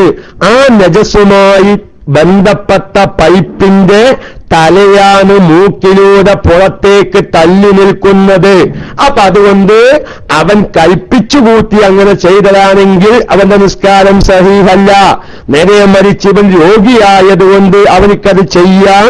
സമയത്തെ ബഹുമാനിച്ചും കൊണ്ട് അവൻ നിസ്കരിക്കണം. അതുപോലെ തന്നെ പിന്നീട് ഈ രോഗങ്ങളൊക്കെ മാറി മൂക്കിൽ നിന്ന് ഈ പൈപ്പൂരി ഒഴിവാക്കിയാൽ ഈ മൂക്കിൽ പൈപ്പിട്ട് എത്ര ദിവസമാണോ അവൻ നിസ്കരിച്ചതെങ്കിൽ ആ നിസ്കാരങ്ങളൊക്കെയും ഇവൻ ഖളാ വീട്ടണം. അതുപോലെ തന്നെ മൂത്രത്തിന് ട്യൂബിട്ട രോഗികൾ അവരെന്ത് വേണം? ഈ ട്യൂബിട്ട കാരണം അവർക്കത് സമയത്ത് ഊരാമയ്യ. ഞാനൊന്ന് സാന്ദർഭികമായി ഉണർത്തുകയാണ്. മരണവുമായി രോഗവുമായി ബന്ധപ്പെട്ടൊരു ക്ലാസ് ആയതുകൊണ്ട് അത് വിശദീകരിച്ചു പറഞ്ഞ ക്ലാസുകൾ നിങ്ങൾ കേൾക്കണം എന്നെന്റെ പുതിയ ശ്രോതാക്കളോട് ഉണർത്തുകയാണ്. അപ്പൊ മൂത്രത്തിന് ട്യൂബിട്ട് നിസ്കാരത്തിന്റെ ഓരോ സമയത്തും ഊരി വെക്കാനും അകത്തേക്ക് പ്രവേശിപ്പിക്കാനും നിങ്ങൾക്ക് ബുദ്ധിമുട്ടാണ് എങ്കിൽ കഴിവിന്റെ പരമാവധി മൂത്രത്തിന്റെ ട്യൂബിന്റെ തലയ്ക്ക് ഒരു ബാഗ് ഉണ്ടാകും മൂത്രങ്ങൾ വന്നു ചാടാൻ. ആ ബാഗ് തൽക്കാലം ഊരി ആ ട്യൂബിന് എന്ത് ഇടുക? ഒരു അതപ്പിടുക. എന്നിട്ട് കൈവിന്റെ പരമാവധി ആ ബാഗ് പോലത്തതൊക്കെയും എന്താക്കുക? ഒഴിവാക്കുക. പക്ഷേ അങ്ങനെ ട്യൂബിന്റെ ബാഗ് ഊരി ട്യൂബിന്റെ തലയിൽ അതപ്പിട്ടാൽ രോഗിക്ക് ബുദ്ധിമുട്ടാകുമെങ്കിൽ എന്തു ചെയ്യണം? രോഗിക്ക് ബുദ്ധിമുട്ടാവുമെങ്കിൽ എന്തു ചെയ്യണം? രോഗിക്ക് ബുദ്ധിമുട്ടാവുമെങ്കിൽ എന്ത് ചെയ്യണം? ആ ബാഗ് ഊരി ഒഴിവാക്കണ്ട. പക്ഷേ ആ നിസ്കാരങ്ങളൊക്കെയും പിന്നീട് രോഗി ആ ട്യൂബ് കൂടി നല്ല വാഹത്തായി സന്തോഷായി. ഈ നിസ്കാരങ്ങളൊക്കെയും ഖളാ വീട്ടൽ നിർബന്ധമാണ്. നേരെ മരിച്ച ആ രോഗി അങ്ങനെ മരിക്കാൻ ഈ ട്യൂബ് നൂരി പിന്നെ അവരുടെ രോഗത്തിൽ നിന്നും രക്ഷപ്പെടാതെ ആ നിലക്ക് രോഗിയായി മരിക്കാൻ ഓൻ കുറ്റക്കാരനുമല്ല. പക്ഷേ എന്ത് വേണം? സമയത്തെ ബഹുമാനിച്ചോ നിസ്കരിച്ചോളണം. ഇപ്പൊ ഇവിടെ മസ്അല എന്താ ഞാൻ പറഞ്ഞത്? നജസുമായി ബന്ധപ്പെട്ടതിന്റെ ഒരു ഭാഗം ഉൾഭാഗത്തേക്ക് നജസുമായി തട്ടി നിൽക്കുകയും ഉൾഭാഗത്ത് നജസുമായി ബന്ധപ്പെട്ട് കിടക്കുന്നതിന്റെ തലഭാഗം പുറത്തേക്ക് തള്ളി നിൽക്കുകയും ചെയ്യുന്ന രൂപത്തിൽ നിസ്കാരം സഹീഹല്ല. അതിനകത്ത് രോഗികളാണെങ്കിൽ സമയത്ത് ആദരിച്ചോ നിസ്കരിക്കണം. പിന്നെ ആ നിസ്കാരം ഖളാ വീട്ടണം. ഇതേ മസ്അല മയ്യത്തിനും ബാധകമാണ്. അപ്പൊ മയ്യത്തിന്റെ ദ്വാരങ്ങളിൽ നിന്ന് രക്തം വരുമ്പോൾ അവിടെ എന്തു വേണം? പഞ്ഞി പോലോത്തത് വെച്ച് നിറക്കണം. എന്നിട്ടോ അവിടെ വെച്ച് കത്തണം. എളുപ്പം മയ്യത്ത് കുളിപ്പിച്ച് എളുപ്പത്തിന് മയ്യത്തിന് ഉപകരിക്കുന്ന നിസ്കാരക്കാൽ അധികരിക്കുക പോലോത്ത പ്രത്യേകമായ ആവശ്യങ്ങൾക്ക് വേണ്ടി വേണമെങ്കിൽ അല്പസമയം ബന്ധിപ്പിക്കാം. നേരെ മറിച്ച് മയ്യത്തിന് ഉപകാരമില്ലാത്ത ഒരു വിഷയത്തിനു വേണ്ടി ഇത്തരം സന്ദർഭങ്ങളിൽ നിസ്കാരത്തെ ബന്ധിപ്പിച്ചാൽ ഈ കാര്യങ്ങൾ വീണ്ടും ചെയ്യേണ്ടി വരും. അതാണ് നമ്മൾ ശ്രദ്ധിക്കേണ്ട മസല. ഇവിടെ നമ്മുടെ ജീവിതകാലത്തുള്ളതൊന്ന് കടന്നു വരുമ്പോ സാധാരണക്കാർക്ക് പെട്ടെന്ന് മസലകൾ തിരിയും. ഒരു ഇസ്തിഹാലത്ത് രോഗി നിസ്കാരത്തിന്റെ സമയമായി അപ്പോൾ കഴുകി വൃത്തിയാക്കിയ വെക്കേണ്ട രൂപത്തിൽ വെച്ച് കെട്ടി പിന്നെ അങ്ങനെ ഭർത്താവ് ഗൾഫിൽ നിന്ന് ഫോൺ വിളിച്ച് ഒന്നുണ്ടാക്കിയിട്ട് നിസ്കാരപ്പായേക്കൊണ്ട് വരിക. അപ്പഴാ മൂപ്പരെ വിളിക്കല്. പക്ഷെ മൂപ്പർക്കിപ്പോ അറിയില്ലല്ലോ ഭാര്യപ്പത് വെച്ചെത്തിങ്ങാന്ന് നിസ്കരിക്കാൻ പോകുവാനൊന്നും ഇപ്പൊ ഭർത്താവിന് അറിയില്ലല്ലോ. അങ്ങനെ വിളിച്ചു കുറേ വർത്താനങ്ങൾ പറഞ്ഞു, നാട്ടിലെ കല്യാണത്തിന്റെ കാര്യം പറഞ്ഞു, അവിടെ പറഞ്ഞു, ഇവിടെ പറഞ്ഞു, ബില്ല് പറഞ്ഞു, മറ്റൊരു പറഞ്ഞു.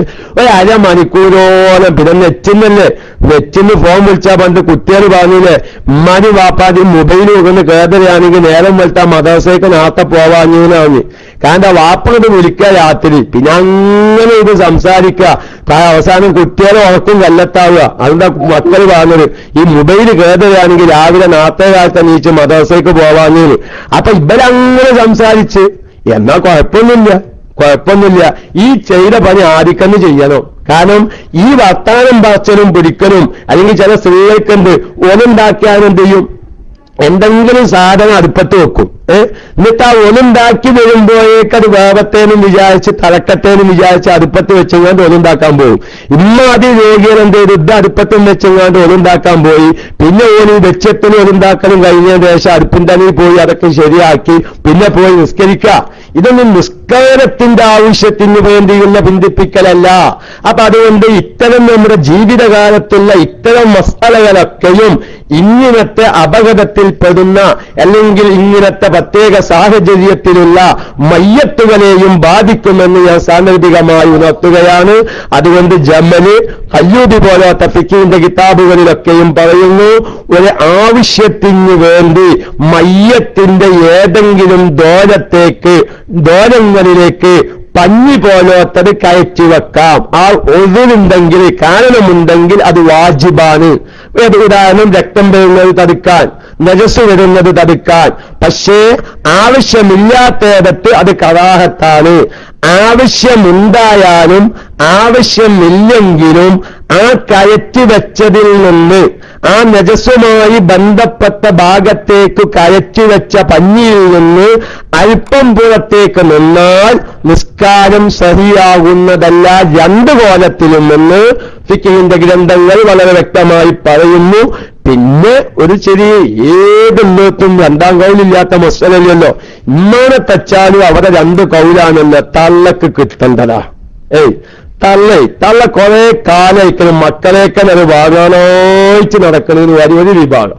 ഒരു വിഭാഗം എന്ത് പറയും, എന്തായാലും ഓന്റെ അമ്മല്ലേ, ഓനാ ചെയ്തത് ശരിയായില്ല. അപ്പൊ ഇമ്മാനെ തച്ചാലും രണ്ട് അഭിപ്രായങ്ങൾ എവിടെയും രണ്ടെണ്ണം വരും. അപ്പൊ ചില ഇമാമിങ്ങൾ ഇതൊക്കെ വളരെ പ്രയാസാണല്ലോ. ഒരു മയ്യത്തിന്റെ ദ്വാരത്തിലേക്ക് രക്തം നിൽക്കാൻ വേണ്ടി പഞ്ഞി വെച്ചു, പിന്നെ ഒരു തുമ്പൊക്കെ ചിലപ്പോൾ യാദൃശികമായി പുറത്തേക്കൊക്കെ നിൽക്കും. അപ്പൊ അങ്ങനൊക്കെ ഒരു കൗല് നമ്മൾ അങ്ങനത്തെ ഒരു മയ്യത്താവുമ്പോ ചിലപ്പോ അയിമക്കണ്ട് കൂടേണ്ടി വരും എന്നേ നമുക്ക് പറയാൻ പറ്റുള്ളൂ. പക്ഷെ പ്രബലമായ അഭിപ്രായ പ്രകാരം കഴിവിന്റെ പരമാവധി നമ്മൾ അത്തരം കാര്യങ്ങളൊക്കെയും ശ്രദ്ധിക്കണം. ഒന്ന്, ഇപ്പൊ നമ്മൾ പഞ്ഞു വെക്കുന്ന മസാലയാണ് പറഞ്ഞത്. തിരിഞ്ഞല്ലോ, ഈ മസാല തിരിഞ്ഞവരൊക്കെ അനുസരിച്ചാൽ അല്ലെങ്കിൽ എന്നും പറയും. തിരിഞ്ഞവരൊക്കെ ഈ മസാല, കാരണം നമ്മളൊരു മസാല അത്രയും വിശദീകരിച്ചിട്ട് ഇങ്ങനത്തെ അപകട മേഖലകളിലൊക്കെയും കൈകാര്യം ചെയ്യാൻ ഈ പറഞ്ഞ കോലെല്ലാവർക്കും മനസ്സിലായില്ലേ? അൽഹംദുലില്ലാ. ഇനി ഇവരെ ഇങ്ങനെ പഞ്ഞി വെച്ചിട്ടും രക്തം നിൽക്കണില്ലെങ്കിലോ അവിടെ നമ്മുടെ കാശ് അടക്കണം. നമ്മളങ്ങനെ പഞ്ഞി വെച്ചു ഒരു മയ്യത്തിനുണ്ടാക്കി ഒരു പ്രത്യേകമായ ഓൾസത്തിന് അയിക്കൂടെ രക്തം ഇങ്ങനെ വരിക, അല്ലെങ്കിൽ മലം എടുക്കാൻ വേണ്ടി ഓൾസിത്തട അയിക്കൂടെ ഇപ്പം മലം വന്നുകൊണ്ടേയിരിക്കുകയാണ്. അങ്ങനെ പഞ്ഞു വെച്ചിട്ടൊന്നും ഇത് നിൽക്കണില്ല. അങ്ങനെയാണെങ്കിൽ തുന്നേണ്ടി വന്നു. തുന്നിയാൽ ഈ രക്തം നിൽക്കും. ആ ദ്വാരത്തിലൂടെ പുറത്തേക്ക് വരുന്നത് തുന്നിക്കഴിഞ്ഞാൽ അത് നിൽക്കുമെന്ന് ഉറപ്പുണ്ടെങ്കിൽ തുന്നണം. അതാണ് ഫിഖിന്റെ മസല. തുന്നിയാൽ അവിടെ പഞ്ഞു വെച്ചിട്ട് ഇത് നിൽക്കണില്ല, ഈ മയ്യത്തിന്റെ രക്തം നിൽക്കണില്ല. അങ്ങനെ സാധാരണ നമ്മൾ ആ ഇസ്തിഹാലത്തെ രോഗികളുടെ അവിടെ മൂത്രവാച്ചക്കാരൻ പോലത്തെ രോഗികളുടെ അതേ നിയമങ്ങൾ ഇവിടെ പാലിച്ചു. എന്നിട്ടും എന്താണില്ല, രക്തം നിൽക്കുന്നില്ലെങ്കിൽ തുന്നേണ്ടി വന്നാൽ തുന്നാം. കാരണം അതൊന്ന് പ്രത്യേകിച്ച് പറയാൻ കാണ്ട, മയ്യത്തിന്റെ ശരീരം ഒരു കാരണവശാലും വേദനിപ്പിക്കാൻ പാടില്ല. മയ്യത്തിന്റെ പല്ല് പറിച്ചെടുക്കുക. ഇനിയിപ്പോ അവിടേക്ക് ഒരു മസാല കിട്ടോ, സ്വർണ്ണപ്പല്ല് വെച്ചിന് മയ്യത്ത്. അതൊക്കെ നമ്മൾ മുമ്പൊരിക്കൽ ഒരു വിഷയം പറഞ്ഞപ്പോ പറഞ്ഞിട്ടുണ്ട്, പുരുഷന്മാർക്ക് വേണമെങ്കിൽ സ്വർണ്ണപ്പല്ല് വെക്കാൻ പറ്റൂല അല്ലേ? എന്താ വെക്കുന്നത്? കാശുണ്ടെങ്കിൽ വെച്ചോലേ. വിരൽ തുമ്പുകളൊക്കെ സ്വർണ്ണാക്കുക. ഒരാൾക്കിപ്പോ അങ്ങനെ പോയി കരിമ്പും ജ്യൂസിന്റെ കച്ചവടമാണ്. കരിമ്പിന്റെ മിഷീന്റെ ഉള്ളിൽ കുടുങ്ങിയിട്ട് വിരലിന്റെ തുമ്പകത്ത് പോയി. അപ്പൊ ഓന്റെയൊക്കെ വെച്ചാൽ നല്ല കാശുണ്ട്. അപ്പൊ എനിക്ക് തോന്നി ഒരു വിരലിന്റെ തുമ്പ്, വിരല് ഒന്നായിട്ടല്ലോ, വിരല് ഒന്നായിട്ടല്ല. പക്ഷെ ഈ വിരലിന്റെ തുമ്പ് ഓൻ സ്വർണ്ണാക്കിയതിന്, അല്ലെങ്കിൽ മുൻപല്ല് ഓൻ സ്വർണ്ണാക്കി. ഇങ്ങനെയൊക്കെ വന്ന് ഈ സ്വർണം വെച്ചിട്ടാ ഓൻ മരിക്കുന്നത്. അപ്പൊ അമ്മ എന്താ കാട്ടുക? ഈ സ്വർണ്ണപ്പല്ലെടുക്കാൻ പറ്റുക അപ്പാരിയും പോയില്ല, ഇന്ന് പറയില്ല, നാളെ പറയില്ല, ഇന്ന് വന്നോലൊക്കെ നാലും വേണം. അങ്ങനെ വിട്ടാൽ ശരിയാവില്ലല്ലോ. അങ്ങനെ എല്ലാം മസാല ഒരു ദിവസം പറഞ്ഞ പിന്നെ വന്നോല് പിന്നെ പിറ്റേ ദിവസം കിട്ടുകയുള്ളൂ. അതൊരു മസാലയല്ലോ. സ്വർണ്ണപ്പല്ല്, അതെ, സ്വർണ്ണപ്പല്ല്, വിരലിന്റെ തുമ്പ് പോലാത്തവയ്ക്കും പുരുഷന്മാർക്ക് വെക്കുന്ന മസാലുണ്ട്. പക്ഷെ ഓന് വെച്ചിട്ട് മരിച്ച് സംഗതി ഉറപ്പാ. അതിപ്പോ നിൽക്കാൻ പറ്റുന്നു പറഞ്ഞാലും ശരി, പറ്റൂലാന്ന് പറഞ്ഞാലും ശരി, നമ്മളിപ്പോ സ്വർണ്ണപ്പല്ല് വെച്ചെങ്ങാണ്ട് ഇപ്പൊ മയ്യത്തിനെ കപ്പലൊക്കെ എന്തോ നിക്ക് തോന്നില്ല. എന്താ മൊയ്യത് നിങ്ങളീ പറഞ്ഞത്? ആ സ്വർണ്ണപ്പല്ല് എത്തിയ വാപ്പാന്റെ അഭ്യന്തരം കഴിച്ചൂടെ? അല്ലെങ്കിൽ വാപ്പാന്റെ ചികിത്സിച്ചെന്റെ കാലിന്റെ കടം കിട്ടിപ്പോയി. ഇൻഷാ അല്ലാഹ് ഏതായിരുന്നാലും സ്വർണ്ണപ്പല്ല് എടുക്കാൻ പറ്റുമല്ലേ? മരിച്ച മയ്യത്ത് സ്വർണ്ണപ്പല്ല് വെച്ചതിന് മരിച്ച മയ്യത്തിന്റെ കൈയിന്റെ വിരൽ തുമ്പ് സ്വർണ്ണമാക്കിയിരുന്നു. അത് വെച്ചും കൊണ്ടാണ് അദ്ദേഹം മരിച്ചത് എങ്കിൽ അത് മയ്യത്തിന്റെ ശരീരത്തിൽ നിന്ന് എടുക്കണ്ടേ? കാരണം അതൊരു മുതലാണല്ലോ. ഏതായാലും പറ്റെങ്കിലും പറ്റിയില്ലെങ്കിലും നമുക്ക് നാളെ തീരുമാനിച്ച. ഞാൻ ആ വിഷയത്തിലേക്ക് കടന്നാൽ 1-2 വിഷയം കൂടി നമുക്ക് പൂർത്തിയാക്കാനുണ്ട്. അമാനി ഉസ്താദ് ഒരു 10 മിനിറ്റ് തന്നിട്ടുണ്ട്. അബൂ സിനാൻ ഉസ്താദിന്റെ ഉസ്താദെ 1 മിനിറ്റ്. അമാനി ഉസ്താദിന്റെ ക്ലാസിന്റെ ദിവസമാണോ അബൂ സിനാൻ ഉസ്താദിന്റെ ക്ലാസിന്റെ ദിവസമാണോ? ഞാൻ പറഞ്ഞ മറ്റു ഉസ്താദന്മാരെ ക്ലാസിന്റെ സമയം കടമെടുക്കുന്നില്ല.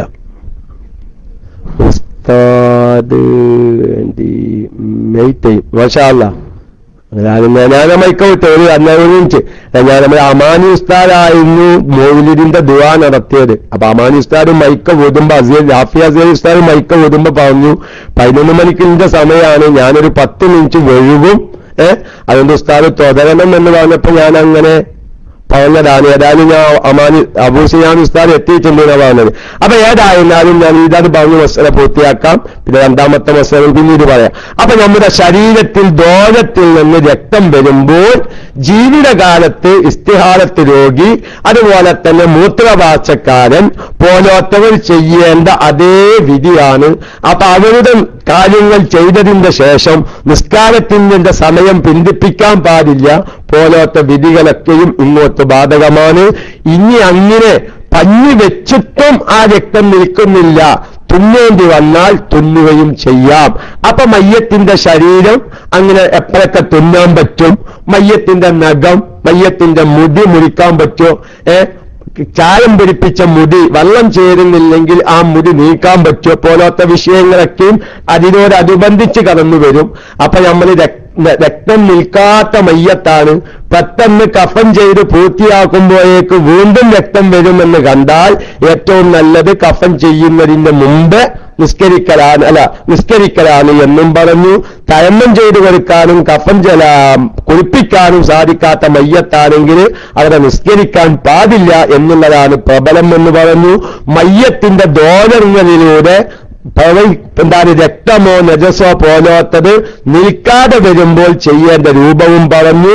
അത് ചെയ്യുമ്പോൾ ശരീരത്തിൽ നിന്ന് നജസവുമായി ബന്ധപ്പെട്ട ഭാഗത്തേക്ക് തള്ളി നിർത്തിയ പഞ്ഞി പോലാത്തതിൽ നിന്ന് തുമ്പ് പോലാത്തത് പുറത്തേക്ക് വരാതിരിക്കാൻ പ്രത്യേകം ശ്രദ്ധിക്കണമെന്നും പറഞ്ഞു. ബാക്കി കാര്യങ്ങളൊക്കെയും ഇൻഷാ അല്ലാഹ് നമുക്ക് നാളത്തെ ക്ലാസ്സിലൂടെ അവസാനിപ്പിക്കാം. ഒരുപാട് കാര്യങ്ങൾ, അതുപോലെ തന്നെ തിരിച്ചറിയാത്ത മയ്യത്ത് അവയവങ്ങൾ പോലത്തെ എല്ലാ കാര്യങ്ങളും അതൊക്കെ നമുക്ക് മുൻകൂട്ടി, അതിൻ്റെക്കായ്ക്കും വലുതാണ് ഈ അപകടത്തിൽപ്പെട്ട മയ്യത്തിന്റെ ശരീരത്തിൽ രക്തം വരിക. എല്ലാ ശ്രോതാക്കളും ഇൻഷാ അല്ലാഹ് സ്ഥിരം നമ്മുടെ ക്ലാസ് റൂമിന്റെ ശ്രോതാക്കളായി ഞാൻ പറയുന്നതിൽ കഴിയുന്ന പരമാവധി ശ്രദ്ധിച്ചിട്ടുണ്ട്. ക്ലാസ് റൂമിലെ ഉസ്താദന്മാരോട് എവിടെങ്കിലൊക്കെയും മസ്അല പറഞ്ഞിടത്ത് അബദ്ധം തോന്നിയിട്ടുണ്ടെങ്കിൽ അറിയിക്കണമെന്നും അത് ക്ലാസ് റൂമിൽ നമുക്ക് അറിയിക്കാൻ മാർഗമുണ്ട്. കഴിയുന്ന പരമാവധി എല്ലാം നോക്കിയിട്ട് തന്നെയാണ് പറഞ്ഞിട്ടുള്ളത്. അതുകൊണ്ട് എന്റെ പ്രിയപ്പെട്ട ചെറുപ്പക്കാരൊക്കെയും നമ്മുടെ സ്വാന്തനം SYSന്റെ പ്രവർത്തകർക്കൊക്കെയും ആക്സിഡന്റ് മരണങ്ങൾ സംഭവിക്കുമ്പോൾ കുളിപ്പിക്കേണ്ട, കഫൻ ചെയ്യേണ്ട, ചിലപ്പം കഫൻ ചെയ്യാതെ നിസ്കരിക്കേണ്ട മസ്അലകളൊക്കെയും പഠിപ്പിച്ചു കൊടുത്ത് നമ്മുടെ സംഘടനാ പ്രവർത്തനങ്ങളൊക്കെയും ജനങ്ങൾക്ക് ഉപകാരപ്രദമായി തീരാൻ അള്ളാഹു തൗഫീഖിനെ പ്രദാനം ചെയ്യുമാറാവട്ടെ. അബൂ സിനാൻ ഉസ്താദിനോട് ഞാൻ ക്ഷമ ചോദിക്കുന്നു. അമാൻ ഉസ്താദ് അങ്ങനെ ഒരു വാക്ക് പറഞ്ഞതുകൊണ്ടാണ് അമാൻ ഉസ്താദിനെ കാണാതായപ്പോൾ മൈക്കയിൽ തുടർന്നത് എന്നും പ്രത്യേകം അറിയിക്കുന്നു. അസ്സലാമു അലൈക്കും വറഹ്മത്തുള്ളാഹി